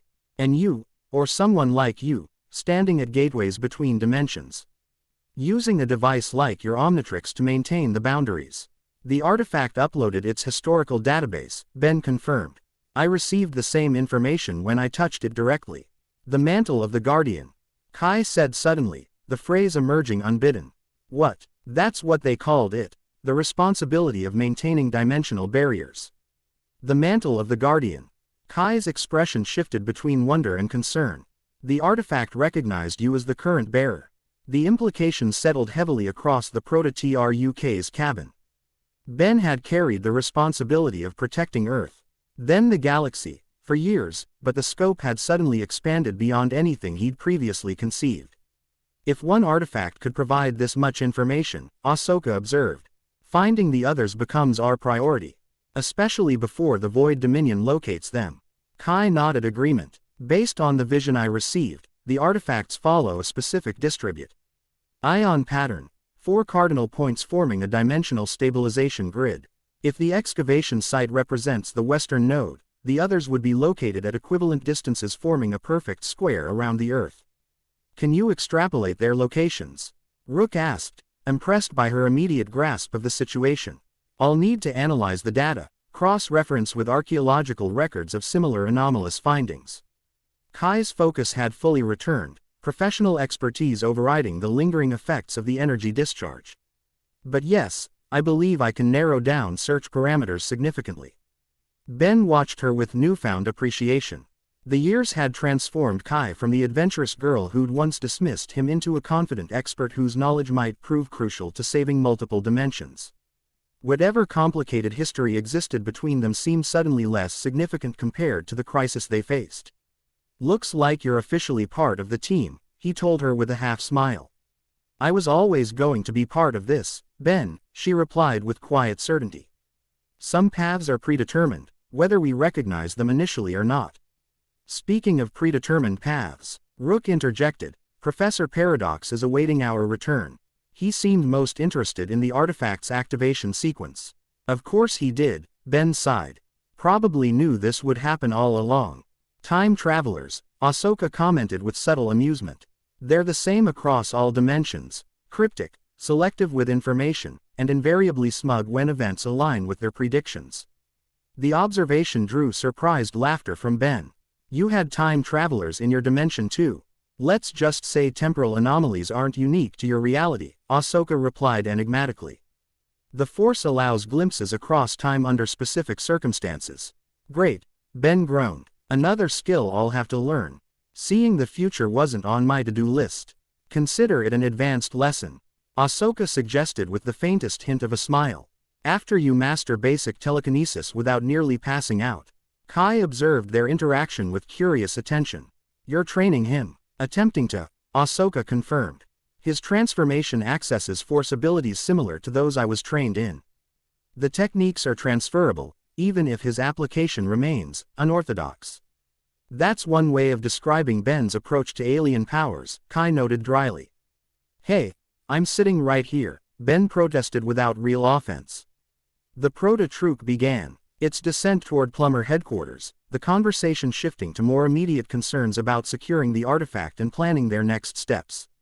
Throughout the discussion, Ben found his Chion divided. Part focused on the tactical considerations, part on the artifact's revelations about his role in a multiversal defense system, and part on the dynamics forming between Ahsoka's disciplined approach, Kai's analytical expertise, and his own improvisational style. Something was happening beyond the immediate crisis, connections forming, relationships evolving, a team coalescing with Cap. Abilities greater than the sum of its parts. Whether by cosmic design or fortunate coincidence, the right people seemed to be converging just as the dimensional barriers began to fail. Professor. Paradox examined the artifact with uncharacteristic caution, his pocket watch held at a precise distance as though measuring some invisible field between the two objects. Fascinating, he murmured, a dimensional anchor point calibrated to resonate with the Omnitrix's quantum signature. Elegant design, especially considering when it was created. They had gathered in the secure artifacts chamber deep within Plummer headquarters. Max Tennyson observed the proceedings with concerned attention while Magister Patelade coordinated planetary defense responses to the increasing dimensional incursions. Created when, exactly? Ben asked, leaning against a console with affected casualness that didn't quite mask his fatigue from the day's events. Approximately 12,000 years ago, by your calendar, Paradox replied. Though, created, may be imprecise terminology. Planted, might be more accurate. Kai stepped forward, professional interest overriding protocol. Planted by whom? Paradox smiled enigmatically. By the previous bearers of the mantle, Ms. Green. Or perhaps by future bearers. Causality becomes somewhat flexible when dealing with multiversal conservation systems. That's not an answer. Ben pointed out. No, it isn't, Paradox agreed cheerfully. Some information must be earned rather than granted, Benjamin. The artifact has already transferred significant data to both you and Ms. Green. Processing that knowledge should take precedence over additional revelations that might overwhelm rather than enlighten. Max interceded before Ben could press further. What matters now is understanding the artifact's purpose and locating the others before the Void Dominion does. Kai, what can you tell us about potential locations? Kai activated a holographic display showing a global map with the excavation site marked. Based on the geometric distribution pattern from the artifact's data, the remaining 3 should form a perfect square with our first discovery. That gives us general search areas in northern Siberia, Central Australia, and somewhere in the South Atlantic. Each presenting unique challenges for excavation, Rook noted. They won't require excavation, Ben interjected. The knowledge surfacing from information the artifact had implanted. The first was buried as protection against premature discovery, but the others are designed to emerge when the system activates. Emerge how, exactly? Max asked with justified concern. Rising to the surface, basically, Ben explained, struggling to articulate concepts that had been downloaded. Dead directly rather than learned conventionally. The first artifact's activation sends a signal that triggers the others to make themselves accessible. Which means the Void Dominion will be looking for them as well, Ahsoka concluded. We need to move quickly. Professor Paradox consulted his pocket watch, expression growing momentarily distant. Yes, quite quickly indeed. The dimensional incursions will accelerate over the next 72 hours. The Australian node will become accessible first, followed by Siberia, then the Atlantic location.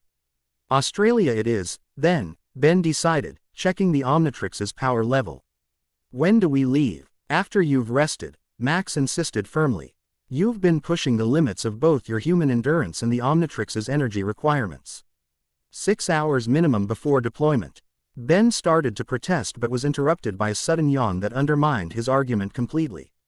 Fine, he conceded. 6 hours. But then we're wheels up to Australia. I'll compile all relevant archaeological data for the region, Kai offered. Narrow down the search parameters based on the artifact's information. And I shall prepare the long-range transport, Rook added. The Proto-TRUK's dimensional shielding will require reinforcement for extended flight near active anomalies.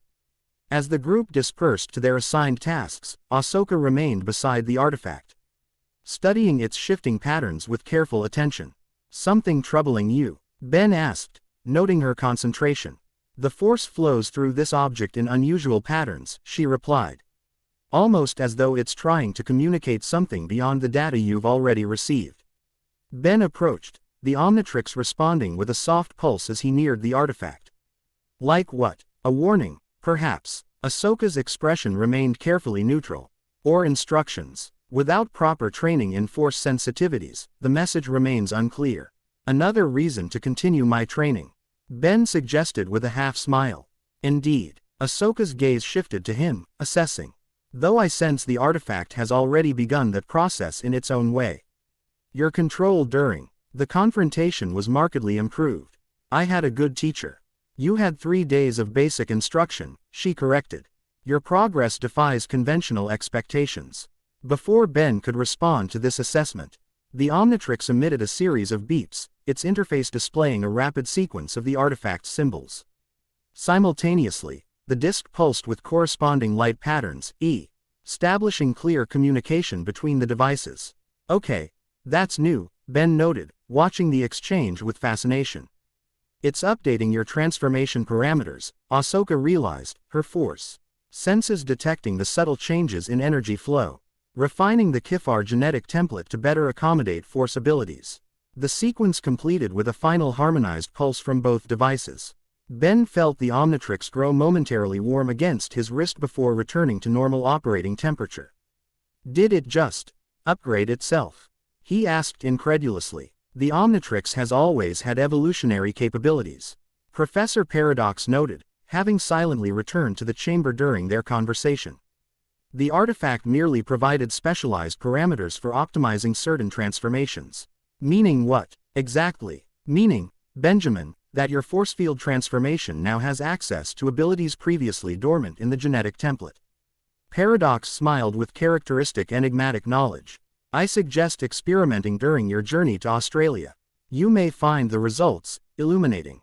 With that cryptic pronouncement, the time traveler checked his pocket watch once more. I must depart briefly. Dimensional incursions in the Andromeda Galaxy require attention. We shall reconvene in precisely 6 hours and 23 minutes. Before any further questions could be asked, Paradox vanished in his typical flash of blue light. Does he always exit conversations like that? Ahsoka inquired with raised eye markings. Pretty much, Ben confirmed resignedly. You get used to it. Eventually. The designated 6 hours passed quickly, filled with preparation, research, and brief but necessary rest. Ben awakened feeling surprisingly refreshed. The Omnitrix fully recharged and displaying new interface elements that corresponded to the artifact's influence. Plummer headquarters had transformed into a global coordination center for dimensional incursion response.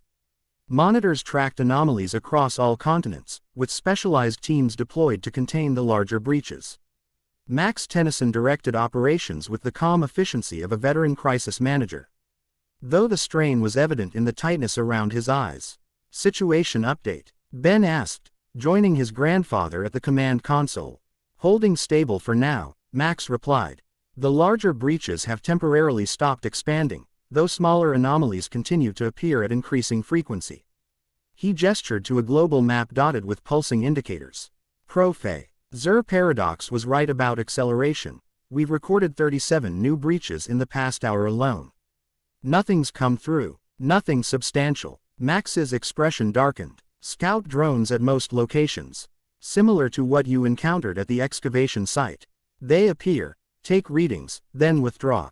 Still mapping our reality, Ben concluded grimly. Looking for weaknesses, or preparing for something larger. Max turned fully to face his grandson, professional demeanor momentarily giving way to familial concern. Ben, this situation is escalating beyond anything we've faced before. Even hybrid invasion or Dagon's return didn't threaten the fundamental stability of our dimension. Don't worry, Grandpa, Ben assured him with characteristic confidence. We've got an interdimensional Jedi, a brilliant archaeologist, and me with a newly upgraded Omnitrix. The Void Dominion doesn't stand a chance. Max's expression softened slightly. Your optimism has always been your greatest strength, when it's tempered with caution. He placed a hand on Ben's shoulder. Just remember that new powers require adjustment periods. Don't push yourself beyond safe limits. I'll be careful, Ben promised, recognizing the genuine concern behind the advice. Besides, Ahsoka's a stickler for proper technique. She'll keep me in line. I'll certainly try, Ahsoka agreed, approaching with Rook and Kai. Though your tendency toward improvisation presents unique challenges. Kai had exchanged her field attire for more practical expedition gear, with plumber issue protective elements incorporated seamlessly. The artifact, now secured in a reinforced containment unit, hung at her side in a specialized carrier. Transport is prepared, Rook reported. The Proto-Truk has been upgraded with additional dimensional shielding and extended range capabilities. Kai has identified 3 potential locations for the Australian artifact, Ahsoka added. All within the Uluru Kata Juda National Park region. Sacred ground to the indigenous people, Kai explained. Which aligns with patterns observed at the first excavation site. Dimensional artifacts often become integrated into spiritual traditions due to their unusual properties. Max nodded approval. Alpha Team will provide remote support, monitoring dimensional activity during your approach. The Australian plumber. Division has been notified of your arrival but instructed to maintain distance unless emergency extraction is required. Low-profile approach, Ben summarized. Got it. As low-profile as possible. When traveling with multiple non-human team members, Kai noted with dry humor. Hey, I can fix that part, Ben grinned, cycling the Omnitrix to select an appropriate transformation. One human disguise, coming right up. Going echo echo. Quote, the transformation sequence activated, but instead of the expected sonically powered alien, Ben found himself shifting into a form he hadn't selected. The familiar copper skin of force field appeared, but with subtle differences, the geometric patterns flowing in new configurations, the underlying musculature more defined. Or not, Ben noted in force field's resonant voice. What gives? The Omnitrix symbol pulsed with the same symbols observed during interaction with the artifact. Professor Paradox's words about optimization and dormant abilities echoed in Ben's memory. The upgrade, he realized. It's prioritizing this transformation based on the mission parameters. Fascinating, Rook observed. The artifact appears to have modified the Omnitrix's selection algorithm. Ahsoka studied Ben's transformed state with professional interest. The force signature is stronger, more focused than before. The artifact has indeed refined the connection. Before further analysis could occur, alarms sounded throughout the command center. Magister Patelade rushed to the main console, checking rapidly changing readings with growing concern. Dimensional breach forming directly above headquarters. He reported. Massive energy surge, unlike previous incursion patterns. Evacuation protocols, Max ordered immediately. All non-essential personnel to secure locations. Deploy containment fields and prepare defensive systems. The ceiling above them shimmered as reality itself seemed to thin, energy crackling in patterns that defied conventional physics. Unlike previous breaches, this one formed with surgical precision, its boundaries stable and controlled from the outset. They found us, Ben realized. They traced the artifact's energy signature back to headquarters. Ahsoka ignited her lightsabers, moving to a defensive position. This is no scout force. They're committing substantial resources. The breach stabilized into a perfect circular portal, revealing a glimpse of the same impossible geometry Ben had sensed during his earlier perceptions, angles that shouldn't exist, structures that violated fundamental laws of physics. Through this disturbing aperture emerged a figure unlike the mechanical scouts from previous encounters. Humanoid in basic shape but wrong in fundamental proportions, the entity stood nearly 3 meters tall. Its form appeared constructed of overlapping plates of material that absorbed rather than reflected light, creating the impression of a three-dimensional shadow. Where a face should be, only a smooth reflective surface existed, mirroring distorted versions of those who gazed upon it. Omnitrix bearer, the entity spoke, its voice resonating not through air but directly within the minds of all present. Your interference is noted, your resistance is quantified, your potential is assessed. Ben stepped forward, force fields enhanced senses detecting energy patterns surrounding. The entity that defied conventional analysis. Who are you? What do you want with our dimension? I am Nexus Void, emissary of the Dominion. The entity's mirror face rippled, displaying fractured images of countless consumed realities. Your dimension approaches harvest maturity. The boundaries weaken. The confluence nears. If by harvest you mean consume our reality, then we have a problem, Ben replied. Extending his awareness toward the dimensional breach, seeking weaknesses in its structure. Consumption is inaccurate terminology, Nexus Void corrected, movements fluid despite the seemingly rigid construction of its form. We preserve essential patterns while integrating fundamental energy into the greater dominion. Your dimension's unique properties make it particularly valuable. Properties like the Omnitrix, Ben guessed. The dimensional anchor point, the entity confirmed. One of few remaining functional systems from the previous cycle. Its energy signature is distinctive. Its purpose, recognized. Ahsoka moved closer to Ben, lightsabers held in a defensive position. Previous cycle, you mean the civilization that created the artifacts. Nexus Void's attention shifted to her. Mirror face reflecting distorted versions of Ahsoka's features. The displaced one. Your presence was unexpected. Your origin dimension remains partially accessible. Return is possible, should you choose abandonment of this failing reality. The offer visibly impacted Ahsoka, though her stance remained unwavering. At what cost? Merely information, the entity replied. The location of remaining anchor points. The operational parameters of the Guardian system. Not happening, Ben interrupted firmly. Whatever you're offering, we're not interested. The entity studied him with its faceless gaze. Curious, your predecessor accepted similar terms during the collapse of Dimension CR7G9. The anchor point was surrendered. Integration proceeded efficiently. Well, I'm not my predecessor. Ben stated definitively. And this dimension isn't getting integrated into anything. Throughout this exchange, Plummer forces had quietly moved into strategic positions around the command center. Max Tennyson signaled readiness from a secondary console, environmental controls primed for emergency response. Your resistance is anticipated but unnecessary, Nexus Void continued, seemingly unconcerned by the Plummer deployment. The harvest proceeds regardless of individual preference. The anchor points will be collected. The barriers will dissolve. Why tell us this? Kai questioned, stepping forward with the artifact container held protectively. Why not simply attack without warning? The entity's attention shifted to her, then to the contained artifact. Efficiency. Voluntary compliance reduces energy expenditure. Your civilization's continuation in preserved pattern form remains possible if cooperation is chosen. Translation. Surrender now and you. LL keep digital copies of us after destroying our reality, Ben summarized sardonically. Hard pass. Nexus Void's form shifted slightly, plates realigning in patterns that suggested disappointment. Unfortunate. Direct acquisition methods will now commence. Without further warning, the entity extended an arm that elongated impossibly, reaching toward the artifact container at Kai's side. Ben reacted instinctively, force field's telekinetic abilities pushing outward to intercept the attack. To his surprise, the force he generated far exceeded previous capabilities. The telekinetic burst struck Nexus Void with enough power to drive the entity backward toward the dimensional breach, its form momentarily destabilizing from the impact. Now, Max ordered. Plummer defense systems activated simultaneously, generating a specialized containment field around both the entity and the breach. Nexus Void recovered quickly, form reconstituting as it assessed the containment measures.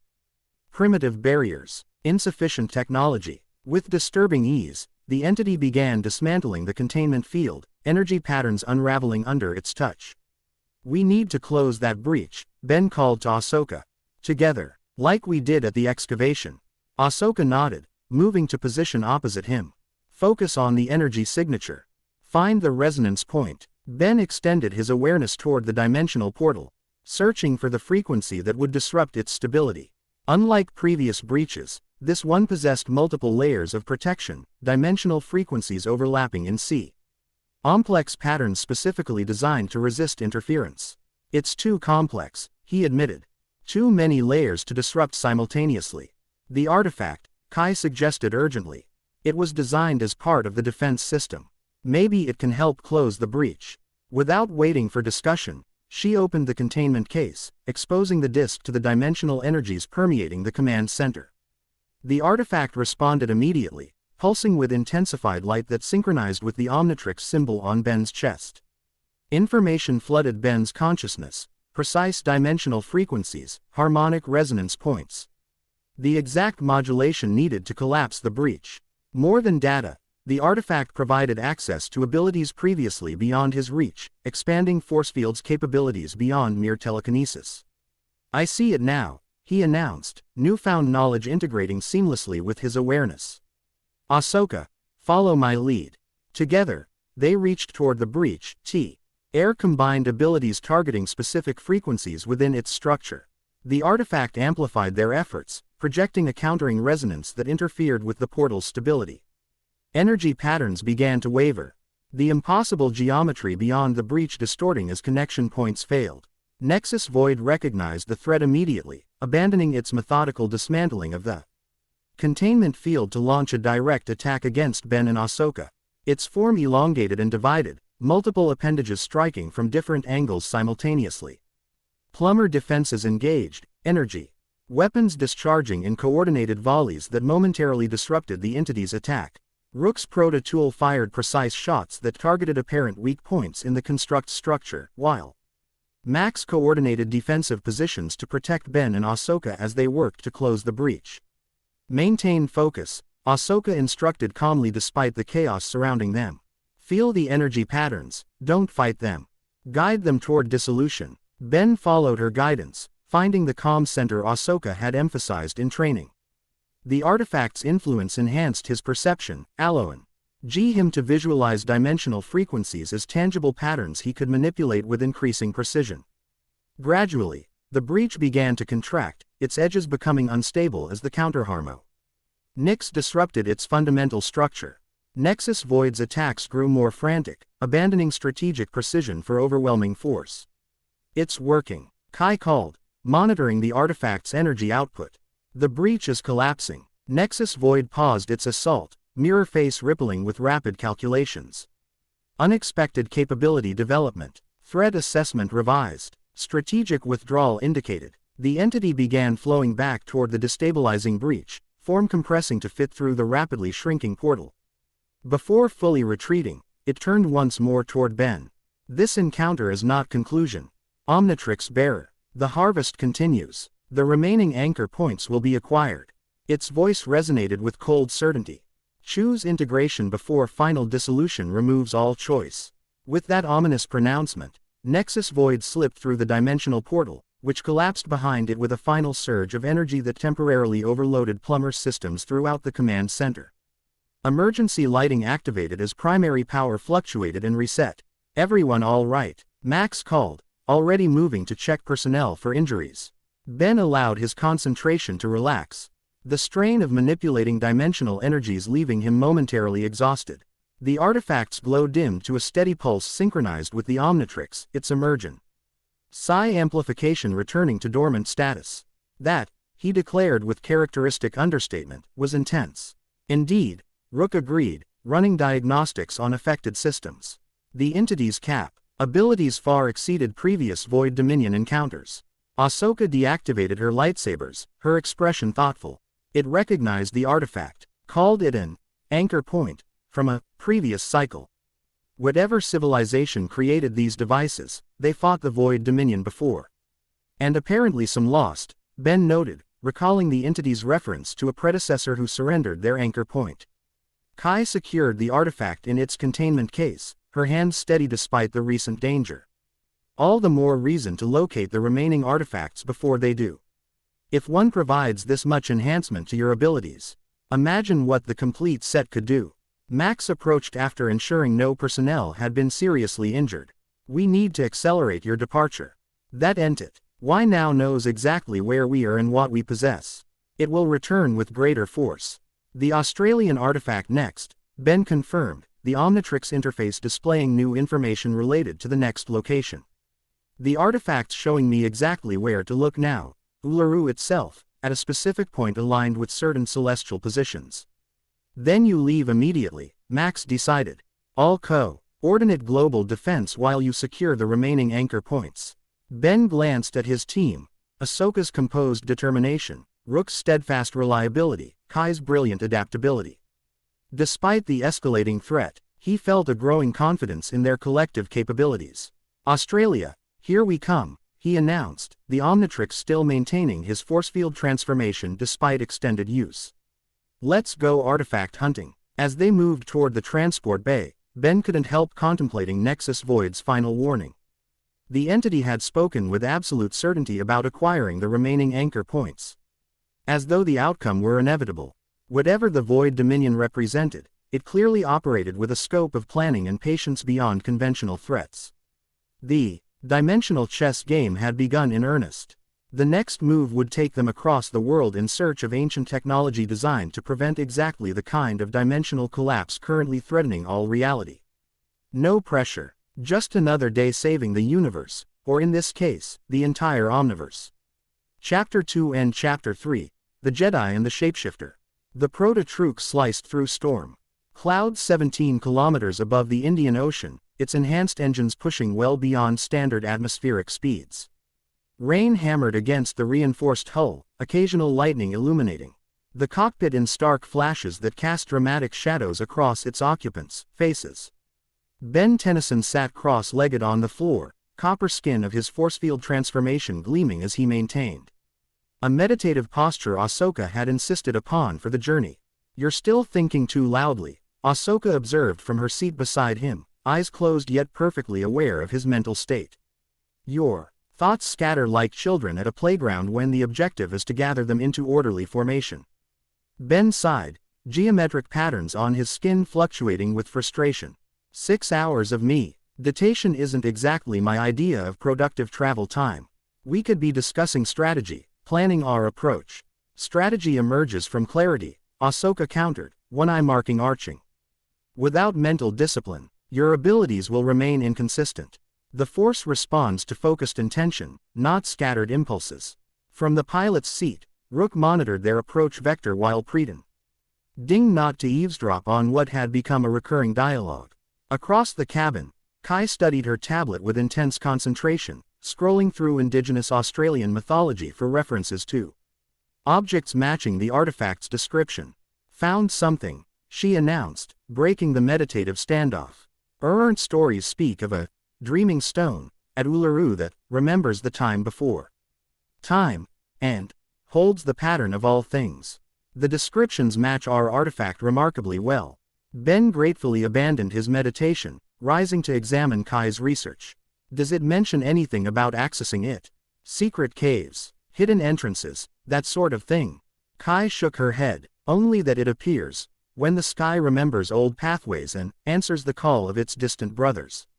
Typical mythological language for astronomical alignments and artifact resonance patterns. "The first artifact should guide us," Ben noted. "It's been updating the Omnitrix with more specific coordinates as we get closer." Ahsoka joined them, her initial irritation at the interrupted meditation fading as professional focus took precedence. These stories match patterns of observed across dimensions. Force-sensitive objects often embed themselves in a planet's cultural memory, appearing in spiritual traditions with remarkable consistency. 5 minutes to Australian airspace, Rook reported from the cockpit. "Australian Plumber Division has cleared us for direct approach to Uluru Kata Juda National Park.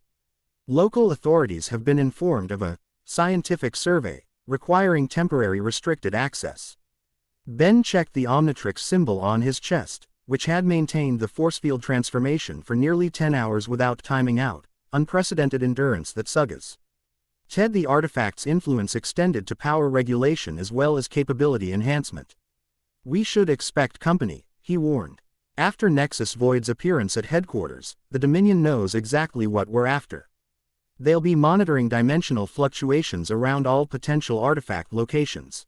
Which means we need to move quickly and precisely," Ahsoka concluded.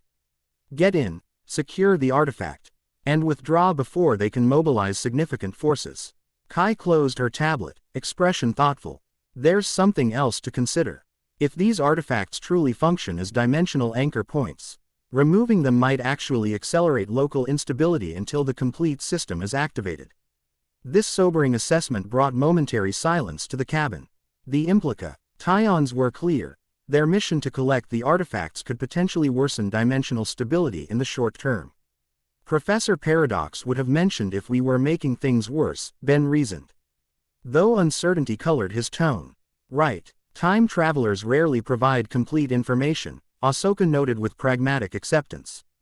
"They reveal what serves the outcome they desire, not necessarily what serves our immediate understanding." The proto-troop descended through the storm front, breaking into clear skies over the Australian continent.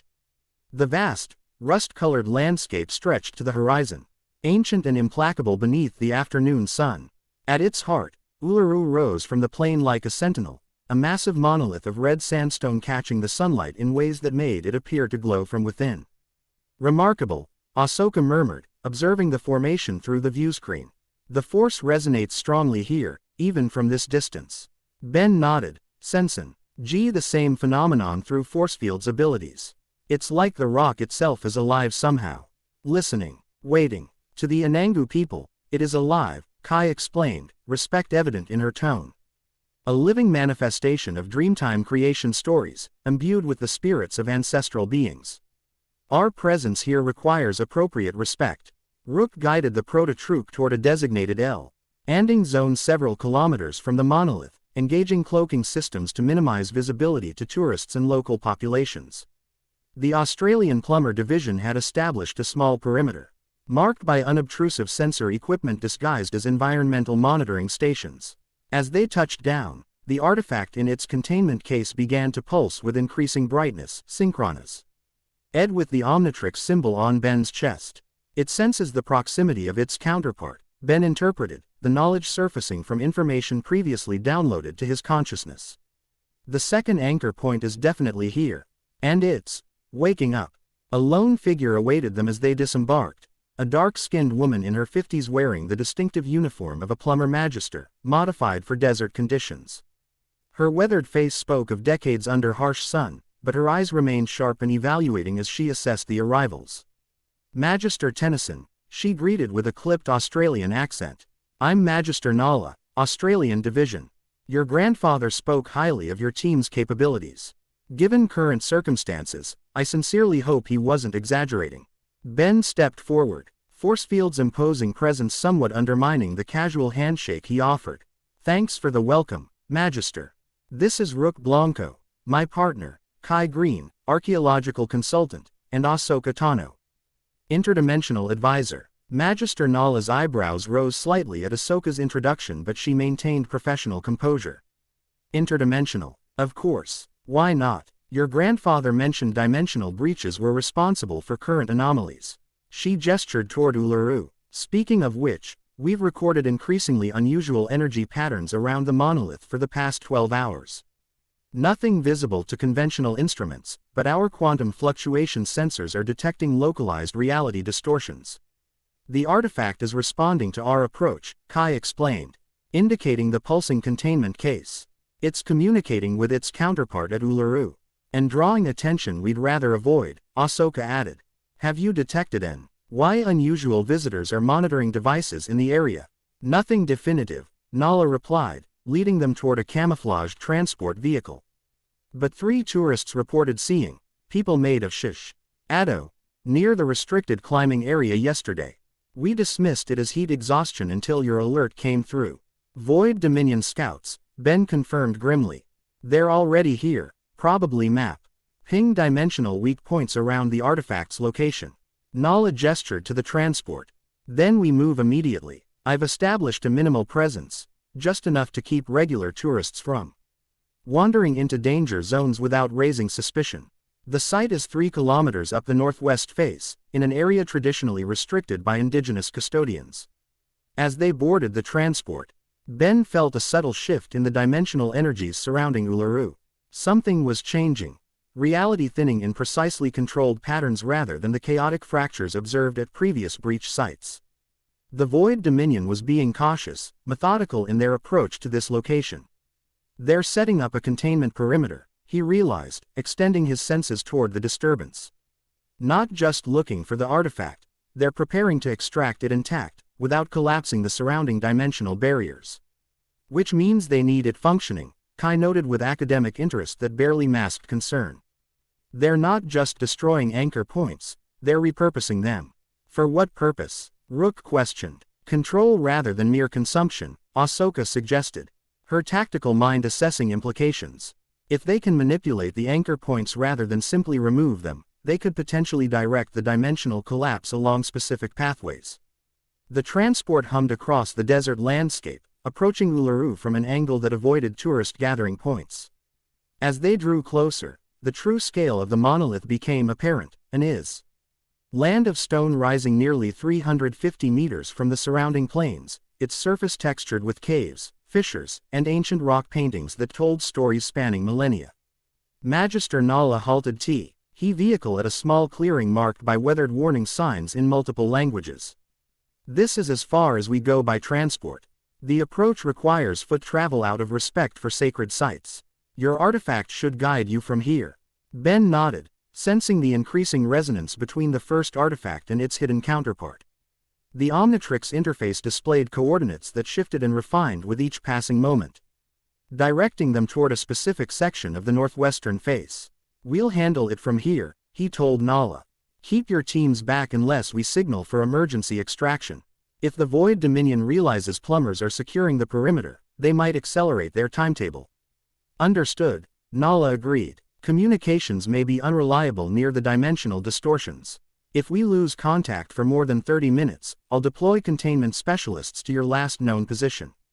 As Nala departed, the team began their approach to Ularu's imposing face. The afternoon sun cast the red stone in brilliant hues that seemed to shift and move as they walked, creating illusions of faces and figures watching from the rock's natural contours.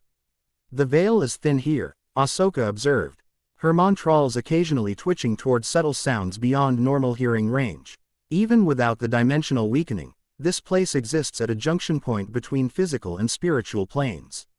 Kai nodded agreement. Indigenous custodians have maintained restricted access to certain areas for precisely this reason. Some boundaries aren't meant to be casually crossed.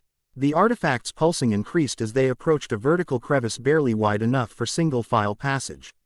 Ancient paintings flanked the entrance, concentric circles surrounding a disc-shaped object remarkably similar to the artifact they carried. This is it, Ben confirmed, the Omnitrix displaying matching coordinates. The second anchor point is inside. Rook scanned the narrow passage with his proto-tool.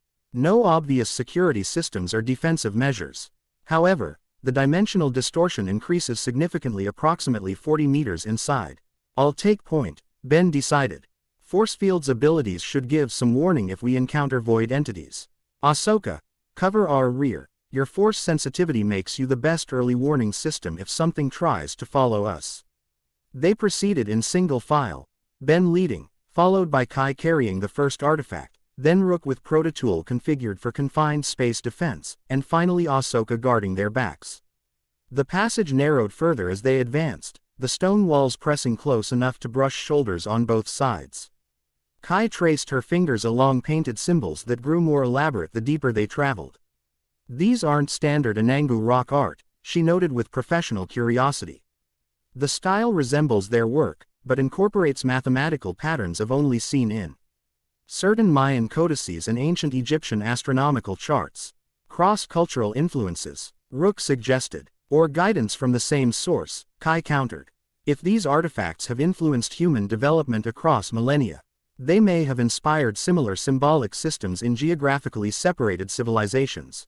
The passage abruptly widened into a roughly circular chamber approximately 10 meters across. Unlike the sun-baked exterior, this space remained cool, illuminated by an eerie blue-green phosphorescence that seemed to emanate from the stone itself. At the chamber's center, a natural column of rock rose to waist height, its flat upper surface bearing a perfectly circular depression the exact size of their artifact. Subtle, Ben remarked dryly. I'm detecting no signs of the second artifact. Rook reported, scanning the chamber. Only the receptacle designed to hold it. Kai examined the column with professional interest. The depression is too precise to be natural, but shows no tool marks or modern manufacturing techniques. It's as though the stone formed this way naturally, which is geologically impossible. Ben approached the column, force field senses extending to perceive energy patterns invisible to normal sight. It's here, just not physically manifested yet. I can feel it, like it exists just slightly out of phase with our reality. The first artifact likely serves as a key, Ahsoka suggested, gesturing to the containment case. The resonance pattern we've been tracking suggests a calibrated activation sequence. Kai opened the containment case, removing the disc-shaped artifact with careful hands. As it emerged, the chamber's phosphorescent illumination intensified, patterns of light flowing across the walls in sequences that resembled star charts and constellation maps. Celestial alignment, she realized, studying the patterns. The artifact doesn't just respond to physical proximity, it requires correct astronomical positioning. Ben checked the Omnitrix interface, which now displayed a real-time simulation of stellar movements across the Australian sky. According to this, we have approximately 8 minutes before perfect alignment occurs. If we place the first artifact in position before then, it should trigger manifestation of the second.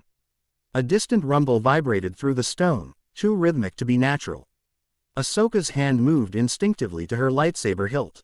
We're not alone, she warned. Something's approaching through the dimensional boundary, something large. How long? Ben asked. Tension EV. Ident despite force field's imposing presence. Minutes, perhaps less. Ahsoka's senses stretched outward, tracking the disturbance. The dimensional thinning we detected earlier is being deliberately accelerated. Kai positioned the artifact above the circular depression, aligning markings on its edge with corresponding patterns barely visible in the stone. We need to complete the activation before they breach. Once both artifacts synchronize, they should establish a localized dimensional stabilization field. Rook, guard the entrance, Ben instructed. Ahsoka and I will prepare for dimensional incursion. Kai, focus on proper artifact alignment, that's our priority. As Rook moved to secure their only exit, Ben and Ahsoka positioned themselves on either side of the chamber, extending their awareness toward the dimensional boundary separating their reality from the encroaching void. Through force field's enhanced perception, Ben visualized this boundary as a shimmering membrane stretched across the chamber's ceiling, growing progressively thinner as external forces applied precise pressure. They're using the same technique we saw at headquarters, he observed. Controlled breaching rather than brute force rupturing. Quote, more sophisticated than previous encounters, Ahsoka agreed, lightsabers in hand but not yet activated. They're learning our defensive capabilities and adapting accordingly. The rumbling intensified, stone dust sifting from the chamber's ceiling as reality itself protested the unnatural manipulation. The artifact in Kai's hands pulsed with increasing urgency, its light synchronizing with the Omnitrix and the chamber's phosphorescent patterns in complex harmonies. 2 minutes to optimal alignment, Kai reported, fingers making minute adjustments to the artifact's orientation. The resonance frequency is building toward activation threshold. The dimensional membrane above them visibly thinned, areas becoming nearly transparent to reveal glim. PSES of that disturbing non-Euclidean geometry characteristic of void dominion realms. Shapes moved beyond the boundary, not the mechanical scouts from previous encounters, but flowing shadow forms similar to Nexus Void's construction. Prepare yourselves, Ahsoka warned, lightsabers igniting with twin snap hiss sounds that echoed through the chamber.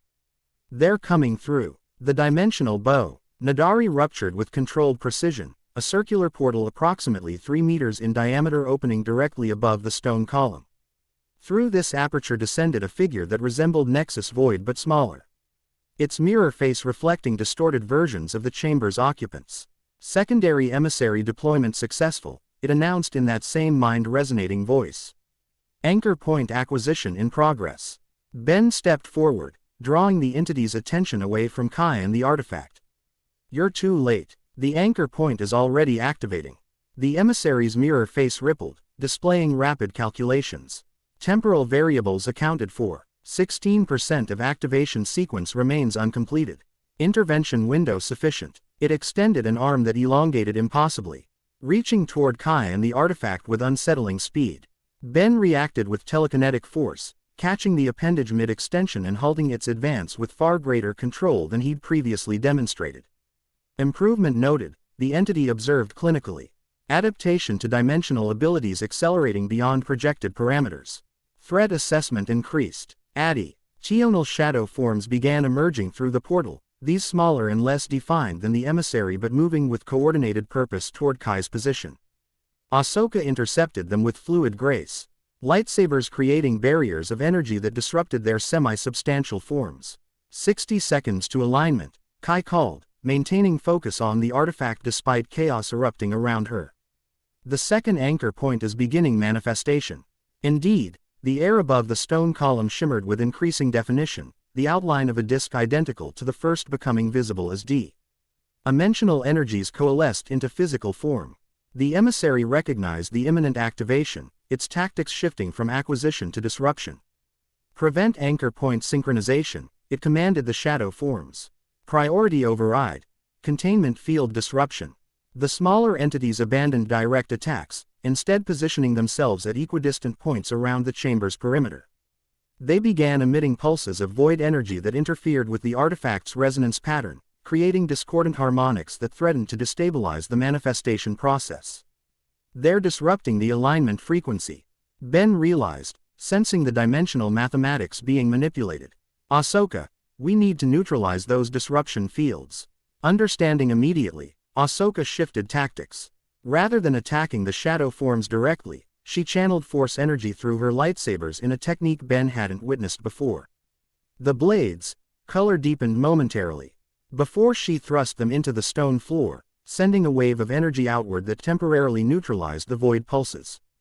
30 seconds, Kai reported, sweat beading on her forehead as she made continuous micro-adjustments to counteract the disruption attempts.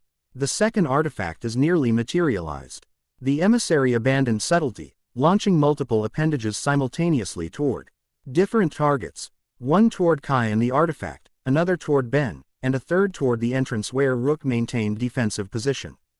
Ben diverted his telekinetic hold to intercept the attack directed at Kai, leaving himself momentarily vulnerable. The appendage struck him with shocking force, sending him crashing against the chamber wall with enough impact to crack the ancient stone. The Omnitrix symbol flickered momentarily before stabilizing, force fields enhanced durability preventing serious injury.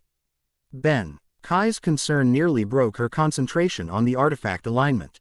"I'm fine," he assured her, pushing himself upright. "Stay focused on the artifact."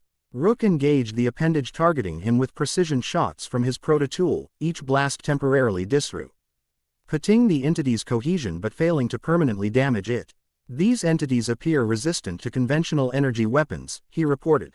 "Temporary disruption only. They exist partially outside our dimensional physics," Ahsoka explained, continuing to combat the shadow forms attempting to re-establish disruption fields. "Complete neutralization requires dimensional counter-harmonics." His observation triggered inspiration in Ben's tactical approach. Rather than fighting the emissary directly, he focused on the dimensional portal itself, the source of the Void Dominion's presence and power in this reality. Reaching out with force field's abilities, enhanced by the artifact's influence, he perceived the mathematical structure maintaining the breach. 10 seconds to alignment, Kai announced. The emissary sensed Ben's strategic shift, mirror face rippling with new calculations. Portal stabilization priority alpha. Prevent dimensional manipulation by Omnitrix bearer. Shadow F. Orms abandoned their previous assignments, converging to form a protective barrier around the portal's perimeter. Ben recognized he couldn't overcome their combined defensive effort in time to close the breach before more entities emerged. "Change of plans," he called to Ahsoka. "Help Kai complete the alignment. I'll hold them off." Without waiting for acknowledgement, Ben charged the emissary directly, channeling telekinetic force through force field's physical form in a technique that merged Ahsoka's training with his own improvisational style. The combination created a kinetic impact that momentarily disrupted the emissary's form, driving it backward toward the portal. 5 seconds, Kai called. Ahsoka moved to the stone column, adding her force abilities to stabilize the manifestati. On process as the second artifact coalesced into physical reality. The shadow forms attempted to intervene, but Rook's suppressing fire from the entrance forced them to divide their attention. 3, 2, 1. Kai counted down. The moment of perfect alignment arrived. The first artifact descended into the depression with an audible click of recognition. Immediately, the second artifact fully materialized above it, identical in design but vibrating at a different harmonic frequency. The two discs connected with a flash of energy that momentarily blinded all organic observers, a concave wave of dimensional force radiating outward from the connection point. The wave struck the void entities with devastating effect, their partially phased forms suddenly forced to conform fully to the local dimensional constants. The emissary's carefully constructed form destabilized, component parts shifting chaotically as it lost coherence. "Dimensional anchor activation detected," it stated. Voice fragmenting across multiple harmonic registers. "Tactical withdrawal required. Notification to primary assets initiated." The portal above began contracting rapidly, the emissary and remaining shadow forms retreating through the aperture before complete closure severed their connection to their home dimension. Within seconds, the breach sealed entirely, dimensional barriers re-establishing. With reinforced stability provided by the synchronized artifacts. That, Ben declared with characteristic understatement as he rejoined the others, went better than expected. Kai examined the synchronized artifacts with professional fascination. The two discs had aligned perfectly, though they remained distinct rather than fusing. Energy patterns flowed between them in complex sequences adjusted continuously to maintain dimensional stability. Incredible engineering, she marveled. They're creating a self-regulating stability field that adapts to changing dimensional pressures. Mathematics involved must be beyond anything in current theoretical physics. Ahsoka deactivated her lightsabers, studying the artifacts with equal interest. They resonate with the Force in ways of never encountered. Not merely existing within it, but actively shaping its flow patterns. The dimensional stabilization effect appears to be expanding outward from this location, Rook reported, checking readings on his proto-tool. Local reality fractures are sealing themselves. Ben approached the synchronized artifacts, the Omnitrix responding with corresponding pulses of energy. As with the first disc, information transferred directly to his consciousness, not merely data, but understanding beyond words, concepts that existed partially outside conventional thought patterns. They were not just stabilizing local dimensional boundaries, he explained as the knowledge integrated. They're communicating across vast distances, preparing the remaining anchor points for activation. The next artifact is already responding in Siberia. Then our path is clear, Ahsoka concluded. Secure these artifacts and proceed to the next location before the Void Dominion recovers from this setback. Kai carefully examined the stone column housing the synchronized artifacts. There should be a mechanism to safely remove them without disrupting the connection. The information transfer indicates a specific release sequence. Before she could complete her analysis, the chamber shuddered violently. Stone dust rained from the ceiling as a deep rumbling vibrated through Ularu's ancient rock. That's not the Void Dominion, Ben realized, extending his senses outward. The dimensional stabilization is triggering secondary effects in the surrounding geography. The anchor points are sentially relocating vast amounts of dimensional energy, Kai theorized, creating localized distortions as they re-establish proper barriers. In less scientific terms, Ahsoka translated, "We need to leave now." No one argued with this assessment. Kai quickly located the release mechanism, a specific pressure sequence applied to symbols encircling the artifact's housing. The synchronized discs rose from the depression, maintaining their connection while becoming portable. Containment case, she requested, and Rook immediately provided the reinforced carrier designed for artifact transport. As they secured the artifacts and prepared to exit, the passage they'd entered through began to collapse, ancient stone surrendering to the dimensional stresses radiating outward from the activation point. Alternative exit required, Rook stated with characteristic understatement. Ben scanned the chamber, force fields enhanced perception detecting subtle energy flows through the rock itself. There, he indicated, pointing to a seemingly solid section of wall opposite their original entrance. Dimensional thinning is creating a temporary passage through that section. If we move quickly, we can use it before the stabilization field seals it permanently. Through solid rock, Kai questioned skeptically. Not solid from a higher dimensional perspective, Ahsoka explained, already moving toward the indicated section. The anchor points are temporarily aligning local space along alternative geometric principles. I've seen similar phenomena with certain force nexuses.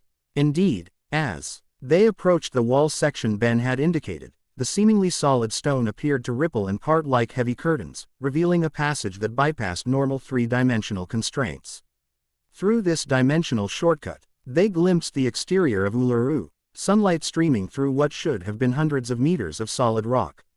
Fascinating, Rook observed, recording the phenomenon with his proto-tool's sensors. A locally generated Einstein-Rosen bridge utilizing dimensional folding rather than gravitational distortion. Less analysis, more moving, Ben suggested as the passage began visibly narrowing. This shortcut won't last long. They hurried through the dimensional passage, experiencing momentary spatial disorientation as normal physics reasserted themselves on the other side. They emerged near Ularu's base, kilometers from their original entry point but conveniently close to where Magister Nala had left their transport vehicle. Behind them, the dimensional passage sealed completely, the rock face showing no evidence it had ever existed. The entire monolith hummed with energy visible only to Ben's and Ahsoka's enhanced perception, a protective field stabilizing local dimensional boundaries with the activated anchor points at its center. The artifacts are secure inside Ularu now, Ben noted, sensing their position through the Omnitrix's connection. Safe within a dimensional pocket that exists slightly adjacent to normal space-time. Even if the Void Dominion returns, they can't access them directly. Then our presence here is no longer required, Rook concluded. We should report our success to Plumber headquarters and proceed to the next location. Siberia, Kai confirmed, consulting her tablet. The third anchor point is responding to the activation sequence, according to Ben's information transfer. And we'll likely face more determined opposition, Ahsoka added. The Void Dominion now understands we can activate the ANC HOR points faster than they can disrupt the process. They'll adjust tactics accordingly. They reached the transport vehicle and quickly departed the area, Rook contacting Magister Nala with a coded status update as they traveled. The Australian sky had begun to darken toward evening, stars appearing in the eastern sky while the western horizon still blazed with sunset colors. As they approached the Proto-TRUK's landing zone, Ben felt the Omnitrix's energy fluctuate. After maintaining force field's transformation for unprecedented duration, the device finally initiated timeout sequence, redo. RNING him to human form in a flash of green light. The sudden transition from enhanced perception to normal human senses left him momentarily disoriented. Ahsoka steadied him with a supportive hand on his shoulder. The extended transformation taxed even the Omnitrix's enhanced energy regulation, she noted. You need rest before attempting it again. No arguments here, Ben agreed, suddenly aware of bone-deep fatigue that had been masked by force field's enhanced physiology. Dimensional manipulation really takes it out of you. Your technique has improved considerably, Ahsoka acknowledged, offering rare direct praise. Your instinctive approach to the Force remains unorthodox, but you're developing effective applications far faster than traditional training would allow. I had a good teacher. Ben replied with a tired smile. Even if she is unreasonably strict about meditation posture. Proper posture facilitates energy flow, Ahsoka maintained, though her tone held surprising warmth. Your back will thank me when you're older. This unexpected glimpse of humor from the normally reserved Jedi drew a genuine laugh from Ben. The moment of connection felt significant, a transition from strictly professional instruction to something approaching friendship. The proto-troop came into view as they crested a small rise, its cloaking system creating a subtle distortion against the darkening landscape. As they approached, however, Ben sensed something amiss. The Omnitrix, though in recharge mode, emitted a warning pulse against his wrist. Stop, he instructed, halting their advance. Something's wrong with the proto-troop. Rook immediately activated his proto-tool's scanning function. Energy signature detected within the ship. Not consistent with standard systems. Void Dominion, Kai questioned, hand moving to the energy staff at her belt. Ahsoka closed her eyes briefly, extending her force senses toward the vessel. No. Different. Mechanical but with organic components. Familiar somehow, yet not from my dimension. Ben activated the Omnitrix, cycling through available transformations despite its recharge status. To his surprise, the device responded readily. Having recovered sufficient energy during their short journey from Uluru, going Diamond Head, he decided, selecting the crystalline alien form for its combination of durability and offensive capability. The transformation washed over him, replacing exhausted human flesh with silicon-based crystalline material of impressive strength and versatility. I'll approach first, he stated in Diamond Head's deeper voice. Rook, cover the port side. Ahsoka, starboard. Kai, stay back and guard the artifacts. They advanced cautiously, surrounding the proto-troop from multiple angles. As they drew closer, the ship's loading ramp descended unprompted, interior lights activating to reveal a figure waiting calmly inside. Female in appearance, with short blonde hair and features that seemed almost artificially perfect in their symmetry, she wore a form-fitting white and green uniform that bore subtle similarities to the Omnitrix's color scheme. Most striking was her composed demeanor, calm, completely untroubled by their cautious approach with weapons ready. Benjamin Tennyson, she greeted with a voice that carried both warmth and precise modulation. Your efficiency in securing the Seacon D anchor point exceeds initial calculations. This operational parameter adjustment is noted and appreciated. Ben halted at the base of the ramp, crystal structure reflecting the ship's lighting in fragmented patterns. Eunice, he questioned incredulously, what are you doing here? The figure inclined her head in acknowledgement. Omnitrix designation is recognized. Current operational parameters exceed previous interaction baseline. Full system integration has been achieved since your last encounter with this unit. You know this person? Ahsoka questioned, Lightsabers ready but not ignited. Sort of, Ben replied. Confusion evident despite Diamondhead's relatively inexpressive features. She's the Omnitrix, a prototype version of the Omnitrix designed to store DNA samples in an artificial humanoid form. Azimuth created her, but last I knew, she was working as his assistant on Primus. Partial accuracy in assessment, Eunice corrected, descending the ramp with measured steps. T.S. unit has evolved beyond original parameters. Interdimensional collapse necessitated activation of dormant protocols established by Creator Azimuth as contingency against multiversal threat scenarios. Rook lowered his proto-tool slightly. Recognizing no immediate danger, you were sent by Azimuth to assist our mission. Negative, Eunice replied. Creator Azimuth established autonomous response parameters within Omnitrix systems. Upon detection of dimensional collapse matching specific threat patterns, this unit self-activated enhanced functionality and multiversal tracking capabilities. She's part of the defense system, Ben realized, allowing his Diamondhead form to revert to human. Another component Azimuth built into the Omnitrix project that he never bothered mentioning. Operate, Ional security dictated compartmentalization, Eunice explained without defensiveness. Knowledge of contingency systems could compromise their effectiveness if targeted by hostile entities. Kai stepped forward, scientific curiosity overcoming initial caution. You're saying Azimuth designed you as a backup system in case the dimensional barriers began failing. He knew about the anchor points. Creator Azimuth recognized pattern similarities in multiversal collapse scenarios documented in recovered historical records, Eunice confirmed. While unable to fully translate ancient dimensional mathematics, he incorporated compatible protocols within Omnitrix-related technologies as precautionary measure. Ben shook his head in amazement.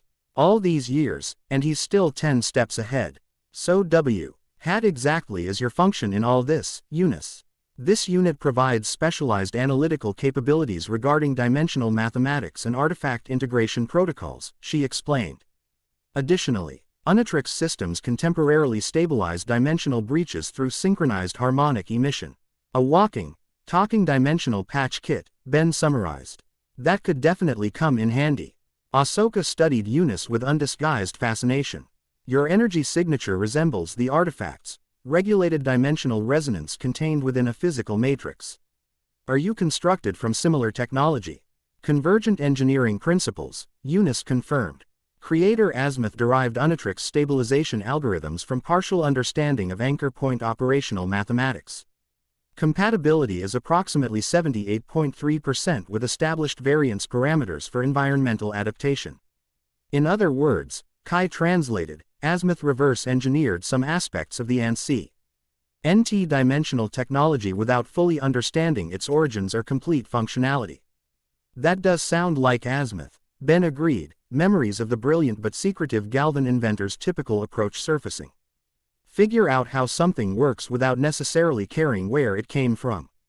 Eunice's attention shifted to the containment case holding the synchronized artifacts. Anchor. Points 1 and 2 successfully activated and synchronized. Dimensional stabilization established within operational parameters for Sector 3 of Planetary Defense Grid. Tertiary anchor point in Siberia. N region shows preliminary activation responses. You can detect the third artifact status. Rook questioned with interest. Omnitrix systems include specialized sensors for monitoring dimensional resonance patterns, Eunice confirmed. Current readings indicate accelerated activation sequence triggered by successful synchronization of first and second anchor points. Which means the Void Dominion will be heading there too. Ben concluded, probably with more firepower than we've seen so far. Assessment shows 92.7% probability of escalated opposition forces, Eunice agreed. Recommend immediate deployment to Siberian coordinates with enhanced defensive preparations. Ahsoka had been observing Eunice with increasing interest throughout this exchange. Your construction is remarkable, she noted. I sense no traditional life force, yet you clearly possess independent consciousness beyond programmed responses. Omnitrix evolution includes development of self-determination capabilities, Eunice explained. This unit exists in classification space between artificial intelligence and sentient organism. Ongoing self-modification optimizes operational parameters while maintaining core directives. She's alive, Ben stated simply, just differently than we are. I figured that out last time we met, even if Azimuth tried to dismiss it as emergent system behaviors, rather than actual consciousness. Eunice's expression shifted subtly, the first truly emotional response she'd displayed. Benjamin Tennyson consistently recognized this unit's autonomy when others classified it as mere technological extension. This perspective alignment is noted and appreciated. The brief hesitation before the final word suggested emotional processing rather than calculated response. Further evidence of genuine consciousness behind her precise manner of speaking. Well, welcome to the team, Ben offered with characteristic openness. We can definitely use your expertise with these artifacts. Agreed, Rook added, securing the transport vehicle as they prepared to board the Prototrook. Your analytical capabilities will prove invaluable in understanding the complete dimensional defense system. With Eunice's unexpected but welcome addition to their group, they boarded the Prototrook and prepared for departure.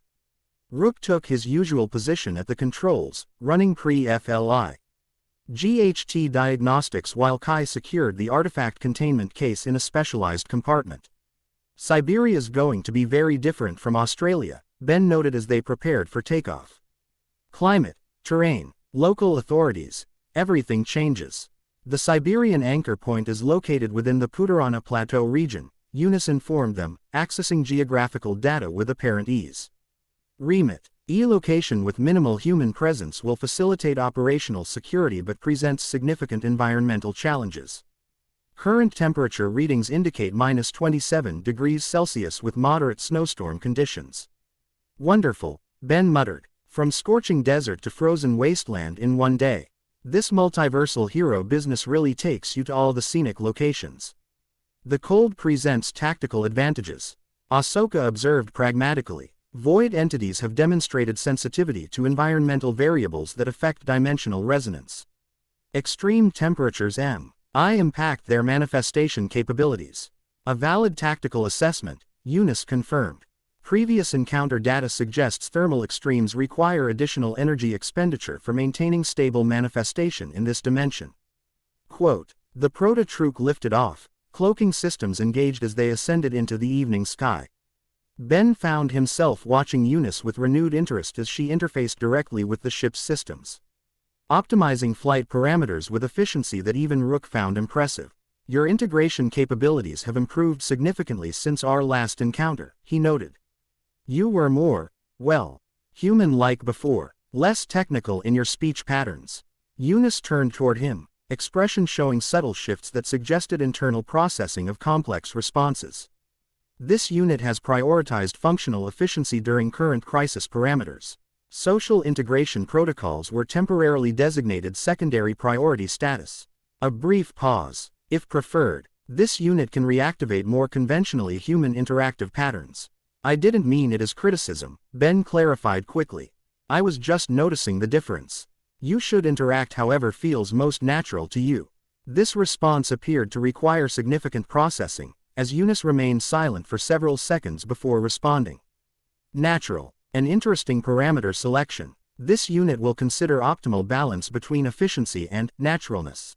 What Ben means, Kai interjected gently, is that you don't need to suppress aspects of your personality for operational efficiency. We value team members as individuals, not just for their functional capabilities. Personality, Eunice repeated, as though testing the concept. This unit acknowledges the existence of individualized behavioral patterns that have emerged beyond base programming. Integration of these patterns with operational directives represents ongoing developmental challenge. A challenge many sentient beings face. Ahsoka noted with surprising empathy. Balancing what we are programmed to be, whether by biology, training, or cultural expectations, with who we choose to become. This philosophical observation created momentary silence in the cabin, each member of the group reflecting on its application to their own circumstances. The Prototrook accelerated to maximum atmospheric velocity, breaking through cloud cover into the star-filled night above Australia.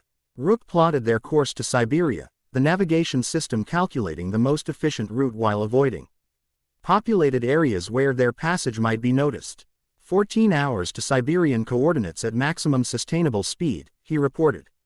I recommend rotation of monitoring duties to allow rest periods for all personnel. Agreed, Ben concurred. I'll take first watch with Eunice. The rest of you should get some sleep while you can. As Rook engaged the autopilot and Kai prepared the Proto-TRUK's rear compartment for rest periods, Ahsoka approached Ben with a contemplative expression. Your leadership has matured, she observed quietly. You've moved beyond relying solely on the Omnitrix's power to understanding the importance of team dynamics and individual strengths. I've had good examples, Ben acknowledged. Grandpa Max, Gwen, Kevin, they've all shown me different aspects of effective leadership over the years. Besides, this mission is too important to let my ego get in the way. A realization that eludes many with far more years and training, Ahsoka noted with subtle approval. Some lessons I didn't master until long after leaving the Jedi Order. This rare personal reference caught Ben's attention. You left the Jedi. I thought that was a lifetime commitment. A shadow passed over Ahsoka's features. Circumstances complicated my relationship with the Order. But perhaps that's a story for another time, when dimensional collapse isn't our primary concern. Ben recognized the deflection but respected her privacy. Fair enough. Get some rest. I have a feeling Siberia's going to test all of us. As Ahsoka joined the others in the rear compartment, Ben led into the co-pilot's seat beside Eunice, who had interfaced with the Proto-TRUK's monitoring systems. The vast expanse of stars stretched beyond the viewscreen, deceptively peaceful against the no-WL edge of dimensional fractures spreading throughout reality. You possess questions regarding this unit's appearance and operational parameters, Eunice observed after several minutes of silence. Ben smiled slightly. That obvious, huh? Quote, your attention patterns indicate curiosity combined with uncertainty regarding appropriate inquiry methods, she replied. This unit does not experience offense at functional questions. It's not that, Ben clarified. I'm just trying to understand how you fit into all this. Last time we met, you were still figuring out your own identity, caught between being a device and being a person. Now you show up perfectly integrated into this ancient dimensional defense system like you've been preparing for it all along. Eunice considered this for a moment before responding. This unit experienced significant evolution following assignment to Primus. Creator Azimuth's research increasingly focused on interdimensional mathematics following detection of early barrier degradation approximately 2.7 Earth years ago. This unit's systems were iteratively upgraded to monitor and analyze dimensional fluctuations across multiple sectors. So Azimuth knew this was coming, Ben concluded. He saw the dimensional collapse starting years ago and began preparing countermeasures. Creator Azimuth recognized pattern similarities to historical records but lacked conclusive evidence regarding full collapse scenario, Eunice corrected. Preparations were classified as low-probability contingency protocols, rather than active defense deployment. Typical Azimuth, Ben sighed. Always holding back information until the last possible moment. If he'd told us earlier, we might have been better prepared when the breaches started. Information control represented logical security protocol, Eunice suggested. Premature distribution of interdimensional collapse theory without conclusive evidence would likely generate dismissal from scientific community and potential panic among general population. Maybe, Ben conceded, but a little heads up to those of us who actually deal with these threats might have been nice. Eunice's expression shifted subtly toward what might have been sympathy. This unit has observed that Creator Azimuth's communication protocols often prioritize information security over interpersonal consideration. An operational parameter that creates recurring friction with collaborative entities. This diplomatic criticism of her creator surprised Ben into a short laugh. That's one way of putting it. Azimuth isn't exactly known for his warm and fuzzy approach to teamwork. Regarding your earlier question about this unit's identity development, Eunice continued after a brief pause, integration of functional purpose WITH autonomous self-definition remains ongoing process. Current crisis parameters have temporarily prioritized defense system functionality, but underlying identity questions persist.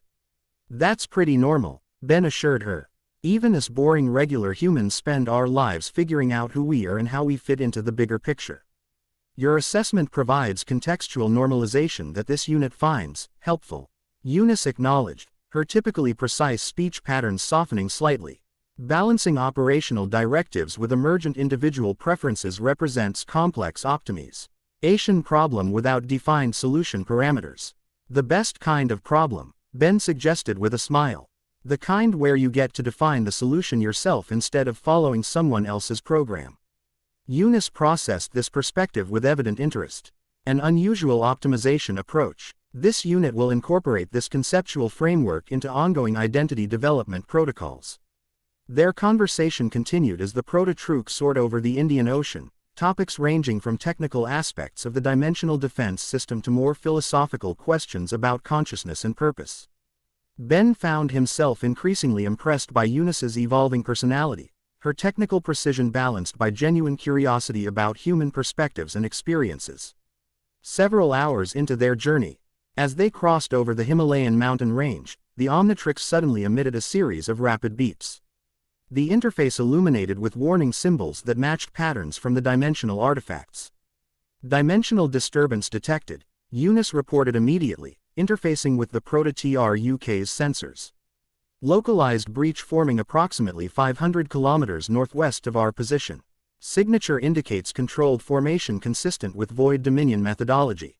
Ben activated the cabin communication system. Everyone up. We've got company. The others merged quickly from the rear compartment, Ahsoka already fully alert despite interrupted rest. Rook took over the flight controls from the autopilot, performing a rapid threat assessment. Dimensia. L breach appears to be tracking our position, he reported. They're not waiting for us to reach Siberia. Void Dominion tactical adaptation, Eunice explained. Previous encounter data suggests the Y have modified approach to interception rather than destination defense. They're trying to stop us before we reach the third artifact, Kai concluded, securing the containment case with the first 2 anchor points. Can we outrun them? Quote, Rook pushed the Proto-TRUK's engines to maximum output. Negative. The breach is forming directly in our flight path. Evasive maneuvers may delay interception but not prevent it. Then we prepare to fight, Ahsoka stated pragmatically, checking her lightsabers. Ben, which transformation would be most effective against void entities in an aerial encounter? Ben cycled through the Omnitrix's options, considering tactical requirements. Jetray would give me maneuverability, but Big Chill combines flight with phasing abilities that might counter their dimensional manipulation. Big Chill recommended, Eunice suggested. Thermal manipulation capabilities provide 63% increased effectiveness against void entity manifestation parameters. Big Chill it is, Ben agreed. Selecting the transformation, the Omnitrix responded with its characteristic energy surge, replacing human form with the moth-like alien species capable of flight, intangibility, and ice generation. I'll engage them outside, he announced in Big Chill's raspy, whispering voice. Rook, be ready with the Proto-TRUK's weapons systems. Ahsoka, Kai, and Eunice, prepare for potent IAL breach of the ship's hull if any void entities get past me. Be careful, Kai cautioned. Their tactics have evolved with each encounter. They'll have countermeasures for abilities you've previously demonstrated. Counting on it, Ben replied with characteristic confidence. That means they'll be preparing for Forcefield's abilities, not Big Chill's. The Proto-TRUK's airlock cycled open, the cabin temporarily depressurizing as Ben launched himself into the thin upper atmosphere. His wings spread wide, catching air currents with instinctive skill as he positioned himself between the ship and the forming dimensional breach. The breach manifested approximately 2 kilometers ahead, a perfect circle of distorted reality that rippled with those unsettling non-Euclidean patterns characteristic of the Void Dominion. Unlike previous breaches, this one formed with remarkable speed and stability, suggesting enhanced control over the interdimensional aperture process. Through his comm link, Ben heard Eunice's analytical assessment, breach stabilization occurring at 300% increased efficiency compared to previous encounters. Void Dominion has significantly improved dimensional manipulation capabilities. They're learning, Ahsoka's voice added, adapting to our defensive measures with each engagement. From the breach emerged not the expected void entities, but what appeared to be specialized drone craft, sleek, angular vehicles constructed of the same light-absorbing material as Nexus Void's form. They moved with perfect coordination, immediately adopting an intercept formation as they targeted the Proto-Troop. That's new, Ben observed, adjusting his approach to counter-mechanical targets rather than semi-corporeal entities. Dimensional drone technology detected, Eunice reported. Vehicles operate partially outside conventional physics, allowing manipulation of local space-time parameters for enhanced maneuverability. In English, Ben requested, accelerating toward the leading drones. They can bend space around themselves, Kai translated. Conventional pursuit tactics won't work. This assessment proved immediately accurate as Ben attempted to intercept the lead drone. The vehicle seemed to slide sideways through reality itself, avoiding his approach without conventional direction change. 3 additional drones broke formation to engage him directly, weapons systems activating to fire streams of energy that distorted the air they passed through. Big Chill's intangibility activated instinctively, allowing the energy streams to pass harmlessly through his phased form. Capitalizing on this defensive advantage, Ben exhaled a blast of freezing vapor that enveloped the nearest drone. Ice formed immediately across its surface, the extreme temperature disrupting whatever dimensional technology allowed its enhanced maneuverability. The affected drone tumbled from formation, its system struggling to compensate for the sudden return to conventional physics. The remaining drones adjusted tactics instantly, their weapons switching to a dispersed energy field that seemed designed specifically to affect phased matter. They've encountered intangibility before, Ben realized as the energy field forced him back into tangible form. They came prepared for everything we've shown them. From the proto-Truk, Rook deployed the ship's defense systems, energy barriers activating around the hull as precision weapons targeted the approaching drones. Their adaptation rate exceeds normal tactical development parameters, he noted with professional concern. They appear to possess comprehensive analysis of our previous encounters. The Void Dominion exists partially outside linear time, Eunice explained. Information transfer across T-Air operational hierarchy does not follow conventional temporal limitations, meaning they can learn from encounters that haven't happened yet from our perspective, Kai translated grimly.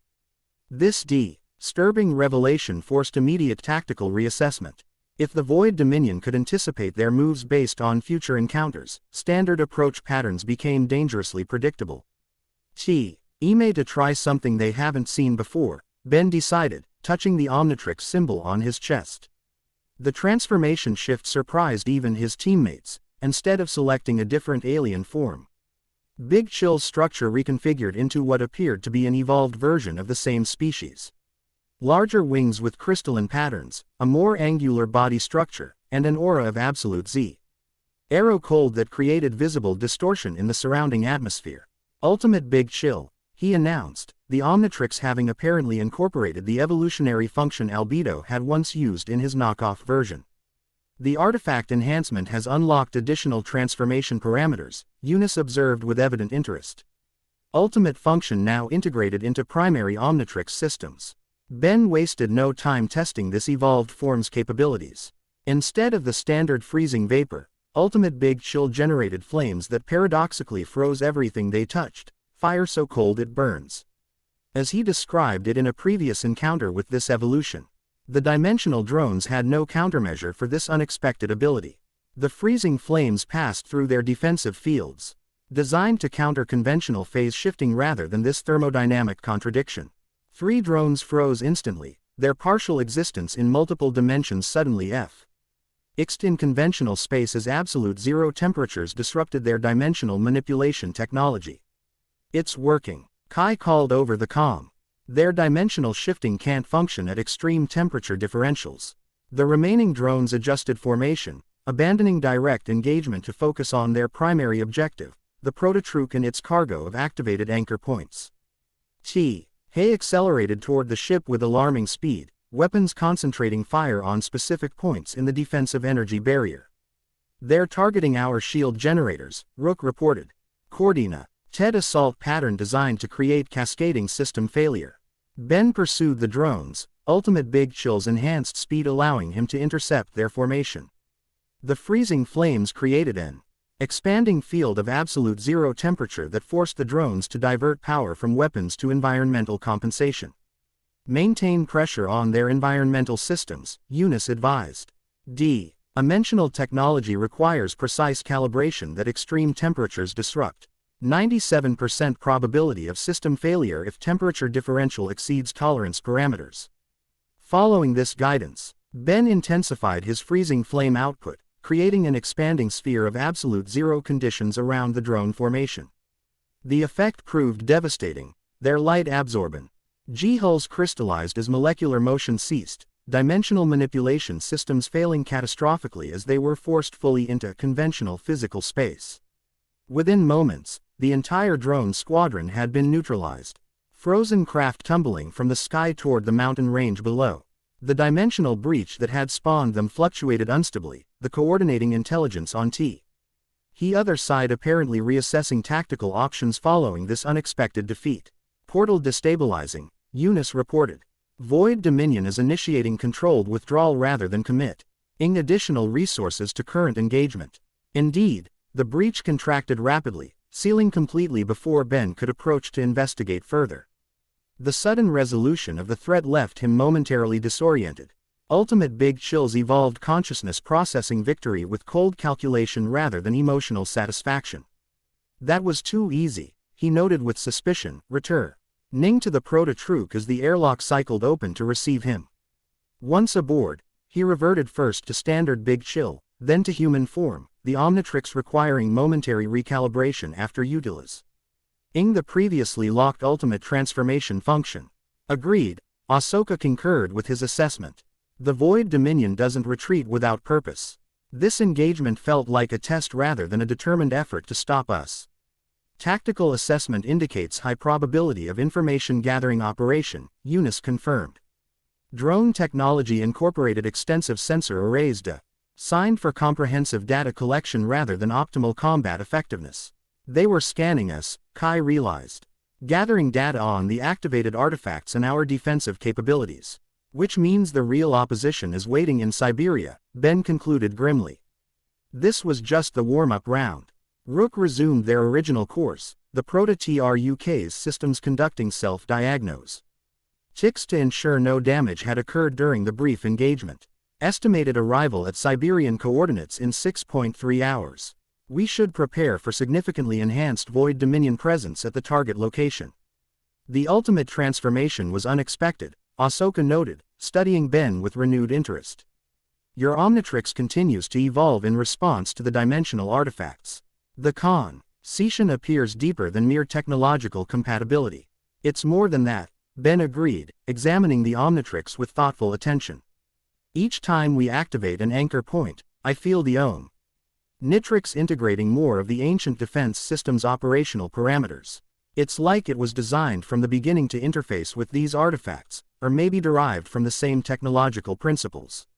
Creator Azimuth never disclosed complete Omnitrix conceptual origins, Eunice offered. Historical research indicates discovery of inspiration technology, predating Galvan civilization by approximately 100,000 years. This revelation surprised even Ben. Are you saying Azimuth reverse-engineered the Omnitrix from ancient technology similar to the dimensional anchor points? Insufficient data for conclusive determination, Eunice replied. Creator Azimuth compartmentalized original research materials with access restrictions exceeding even primary assistant clearance levels. That certainly sounds like Azimuth.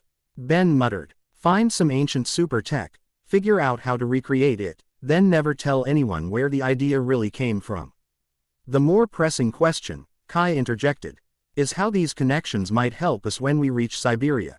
If the Omnitrix is evolving with each artifact activation, we should anticipate further enhancements when we locate the third anchor point. And prepare for the Void Dominion to throw everything they have at preventing that activation, Ahsoka added pragmatically. Each successful connection strengthens the dimensional barriers they're trying to collapse. Ben nodded agreement, already cycling through potential transformation options for the coming confrontation.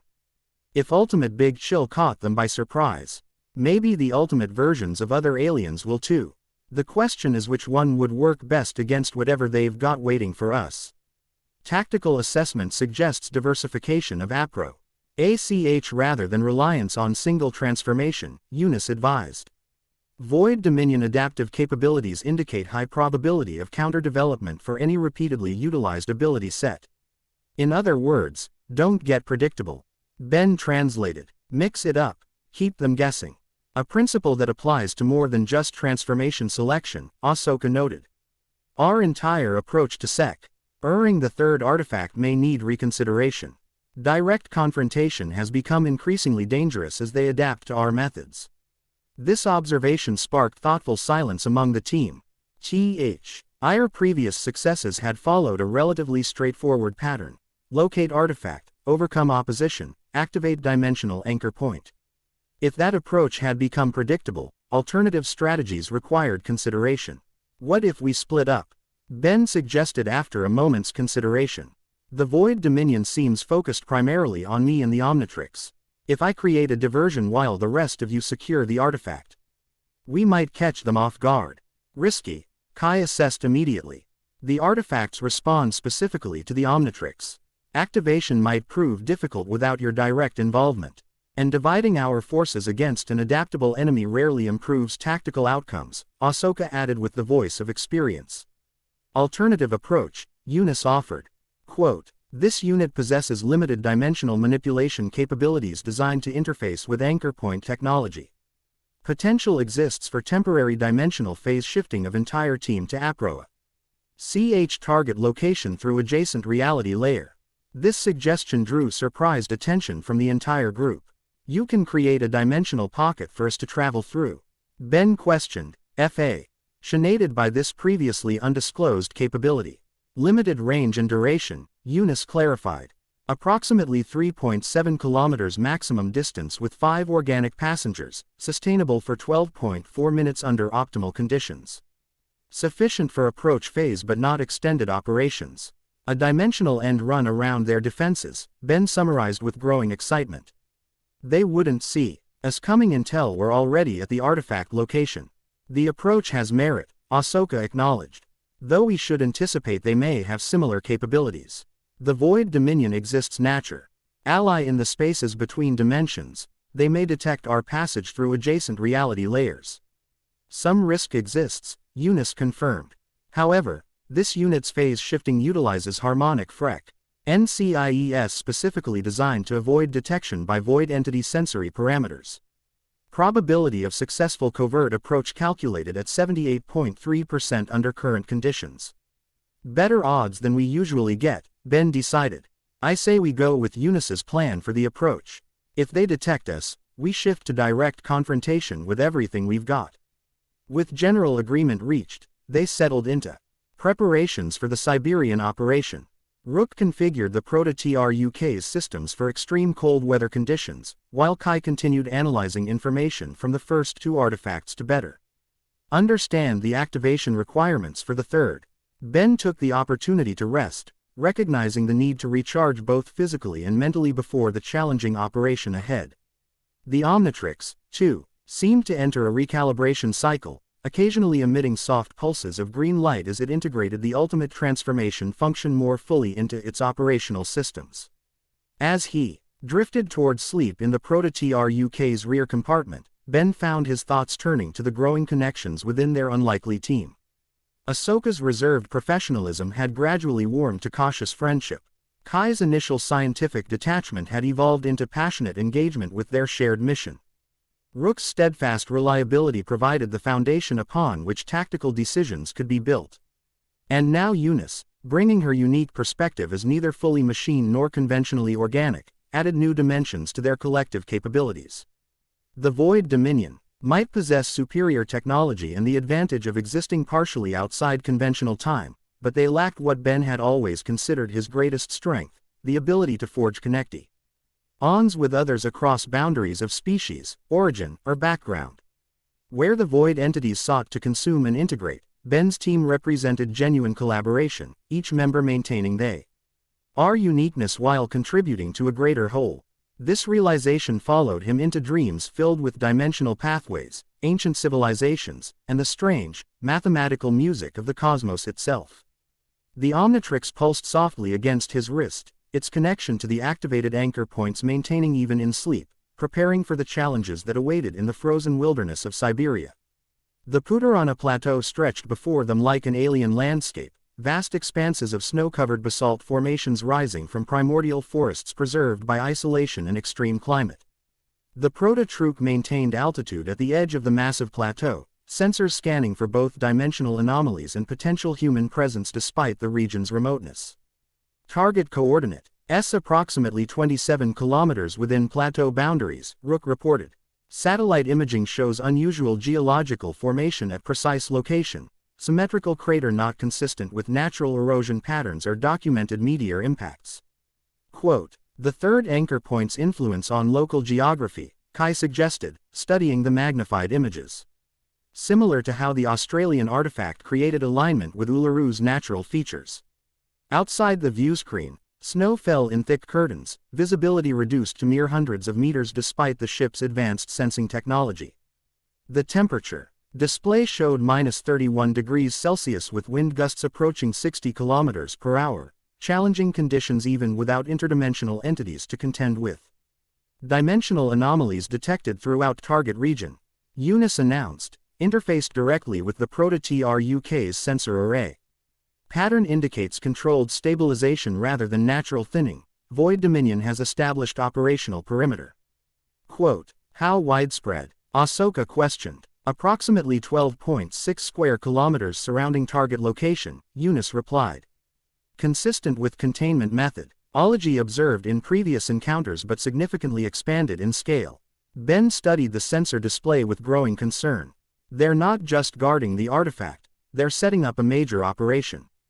This isn't the same level of opposition we faced in Australia, which makes your dimensional end-run strategy even more essential, Kai noted. A direct approach through that kind of containment field would be suicide. Landing required for phase shift initiation, Eunice advised. This unit's dimensional manipulation capabilities require ground contact for proper harmonization. Rook located a suitable landing zone just outside the Void Dominion's apparent perimeter, a sheltered valley between basalt formations that provided natural concealment from both conventional and dimensional observation. Thermal protection will be essential, he cautioned as they prepared for disembarkation. Current conditions exceed survival parameters for extended exposure. The Proto-TRUK's P meant storage provided specialized cold weather gear designed for extreme environments. Ben, however, had his own solution to the environmental challenge. Going Arctiguana, he decided, selecting ice-based alien from the Omnitrix's catalog. The transformation replaced human form with the blue-skinned, reptilian alien adapted for extreme cold environments. No point wasting energy fighting environment when I can use a form that thrives in it. Efficient adaptation, Eunice noted approvingly. They exited the Proto-Truk into the howling Siberian blizzard, snow immediately accumulating on their protective gear. Only Ben in his Arctiguana form and Ahsoka, whose Togruta physiology proved surprisingly resilient to cold, moved with relative ease through the challenging conditions. E should be outside their sensor perimeter, Kai noted, checking a handheld scanner synchronized with the artifact containment case. But not for long at this rate. The third anchor point is responding more actively to our approach than the previous one. The dimensional defense system is accelerating its activation sequence, Eunice explained. Each secured anchor point increases response sensitivity in remaining nodes. They reached a position sheltered by overhanging basalt formations, the worst of the blizzard's fury temporarily blocked. Here, Eunice indicated they should gather closely around her for the dimensional phase shift. Physical contact recommended for initial transition, she instructed. This unit will establish harmonic resonance field encompassing all participants. Disorientation during phase shift is normal but temporary. They formed a tight circle, maintaining contact as Eunice's form began to emit a soft blue-green light similar to the phosphorescence observed in the Ularu chamber. The light intensified, forming geometric patterns across her skin that matched the designs on Ben's force field transformation. Dimensional harmonics engaging, she announced. Voice taking on resonant qualities that seemed to bypass conventional hearing. Phase shift initiating in 3, 2, 1. Reality shifted around them with nauseating suddenness. The howling blizzard disappeared, replaced by absolute silence and a landscape rendered in muted grays and blues, a shadow version of the physical world they'd just left. The basalt formations remained recognizable but subtly altered, their structures revealing mathematical patterns invisible in conventional reality. Whoa, Ben commented, Arctiguana's reptilian features registering surprise despite their limited expressiveness. Everything looks numbered somehow. We are perceiving the mathematical underpinning of physical reality, Eunice explained, her form glowing brightly in this shadowy dimension. This adjacent reality layer exists as a computational space where physical laws are expressed as mathematical relationships rather than manifest effects. Fascinating, Kai whispered, scientify. See curiosity momentarily overriding mission focus as she observed equations flowing through seemingly solid objects. We're seeing the actual code of reality. A simplistic but functionally adequate analogy, Eunice agreed. Directional orientation remains consistent with physical dimension. Target coordinates 3.2 kilometers in northeastern vector. They began moving through this mathematical shadow realm, finding physical barriers no longer applied consistently. Dense forest appeared as complex fractal patterns they could move through with only slight resistance, while certain empty spaces contained mathematical densities that required navigation around them. The barriers between dimensions appear as computational complexity concentrations, Eunice explained as they avoided a particularly dense mathematical cluster. Areas where reality's underlying equations resist manipulation or transition. I sense entities moving through this space, Ahsoka reported suddenly, her force sends Idavati apparently translating effectively to this dimensional layer. Not physically present but aware of it somehow. Watching, calculating. Void Dominion observers, Eunice confirmed after brief sensor analysis. Their primary existence occurs in adjacent dimensional spaces similar to this transitional layer. Our phase harmonics currently mask our presence, but detection probability increases with proximity to target location. They increased pace, Ben's Arctiguana form adapting surprisingly well to movement through this mathematical landscape. The Omnitrix symbol pulsed with increasing brightness as they approached the coordinates, apparently responding to both the nearby anchor point and the unique dimensional environment. We're getting close, Ben noted, sensing the familiar resonance pattern through the Omnitrix's connection. The third artifact feels awake already. More active than the previous ones at this stage. Confirmed, Eunice reported. Anchor point Dimensiona. L signature indicates preliminary activation sequences initiated approximately 7.3 hours ago. The defense system is responding to increasing void incursion by accelerating its deployment protocols. As they crested a ridge of pure mathematical function, the target location came into view, a perfect circle of intensely complex equations forming what appeared to be a computational singularity in this shadow dimension. In normal reality, this would manifest as the crater formation identified in satellite imagery, but here it revealed its true nature, a deliberate construct of interdimensional mathematics designed to house the third anchor point. More concerning were the entities surrounding this mathematical nexus, void constructs similar to those encountered previously but more substantial in this transitional realm. They maintained a precise formation around the anchor point location, their forms composed of negative space equations that essentially defined absence rather than presence. Void Dominion Containment Formation, Eunice identified 17 primary entities maintaining dimensional suppression field to prevent anchor point manifestation. They're holding it in a state of suspended animation, Kai realized, preventing it from fully materializing in physical space where we could activate it.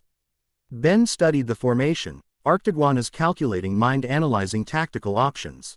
We need to disrupt their suppression field long enough for the artifact to materialize. Once it's physically present, the Omnitrix connection should trigger the activation sequence like before. Direct confrontation in this dimensional layer places void entities at significant advantage, Eunice cautioned. Their natural existence in adjacent dimensions grants operational superiority over phase-shifted organic beings. Then we don't fight them here, Ben decided. We return to physical reality at precisely the right position to disrupt their operation from a dimension where we have the advantage. Ahsoka nodded approval of this tactical approach. The suppression field must have anchoring points in physical reality, power sources or focal constructs maintaining the mathematical barrier. Scanning for physical manifestations of dimensional technology, Eunice confirmed, her sensors adapted to bridge the gap between shadow mathematics and physical reality. Detection. Confirmed. 7 crystalline structures positioned in precise geometric pattern around crater perimeter. Disruption of physical components would compromise suppression field integrity. That's our target then, Ben concluded. We phase back to physical reality as close as possible to these control crystals, then take them out simultaneously before they can adjust their defenses. The plan established, they carefully navigated closer to the containment perimeter, using mathematical density patterns for concealment as they positioned themselves optimally for the phase shift back to conventional reality. Eunice calculated precise coordinates that would place them within striking distance of the control crystals while minimizing initial detection probability. The end. Remember to subscribe and like this video. See you in the next video.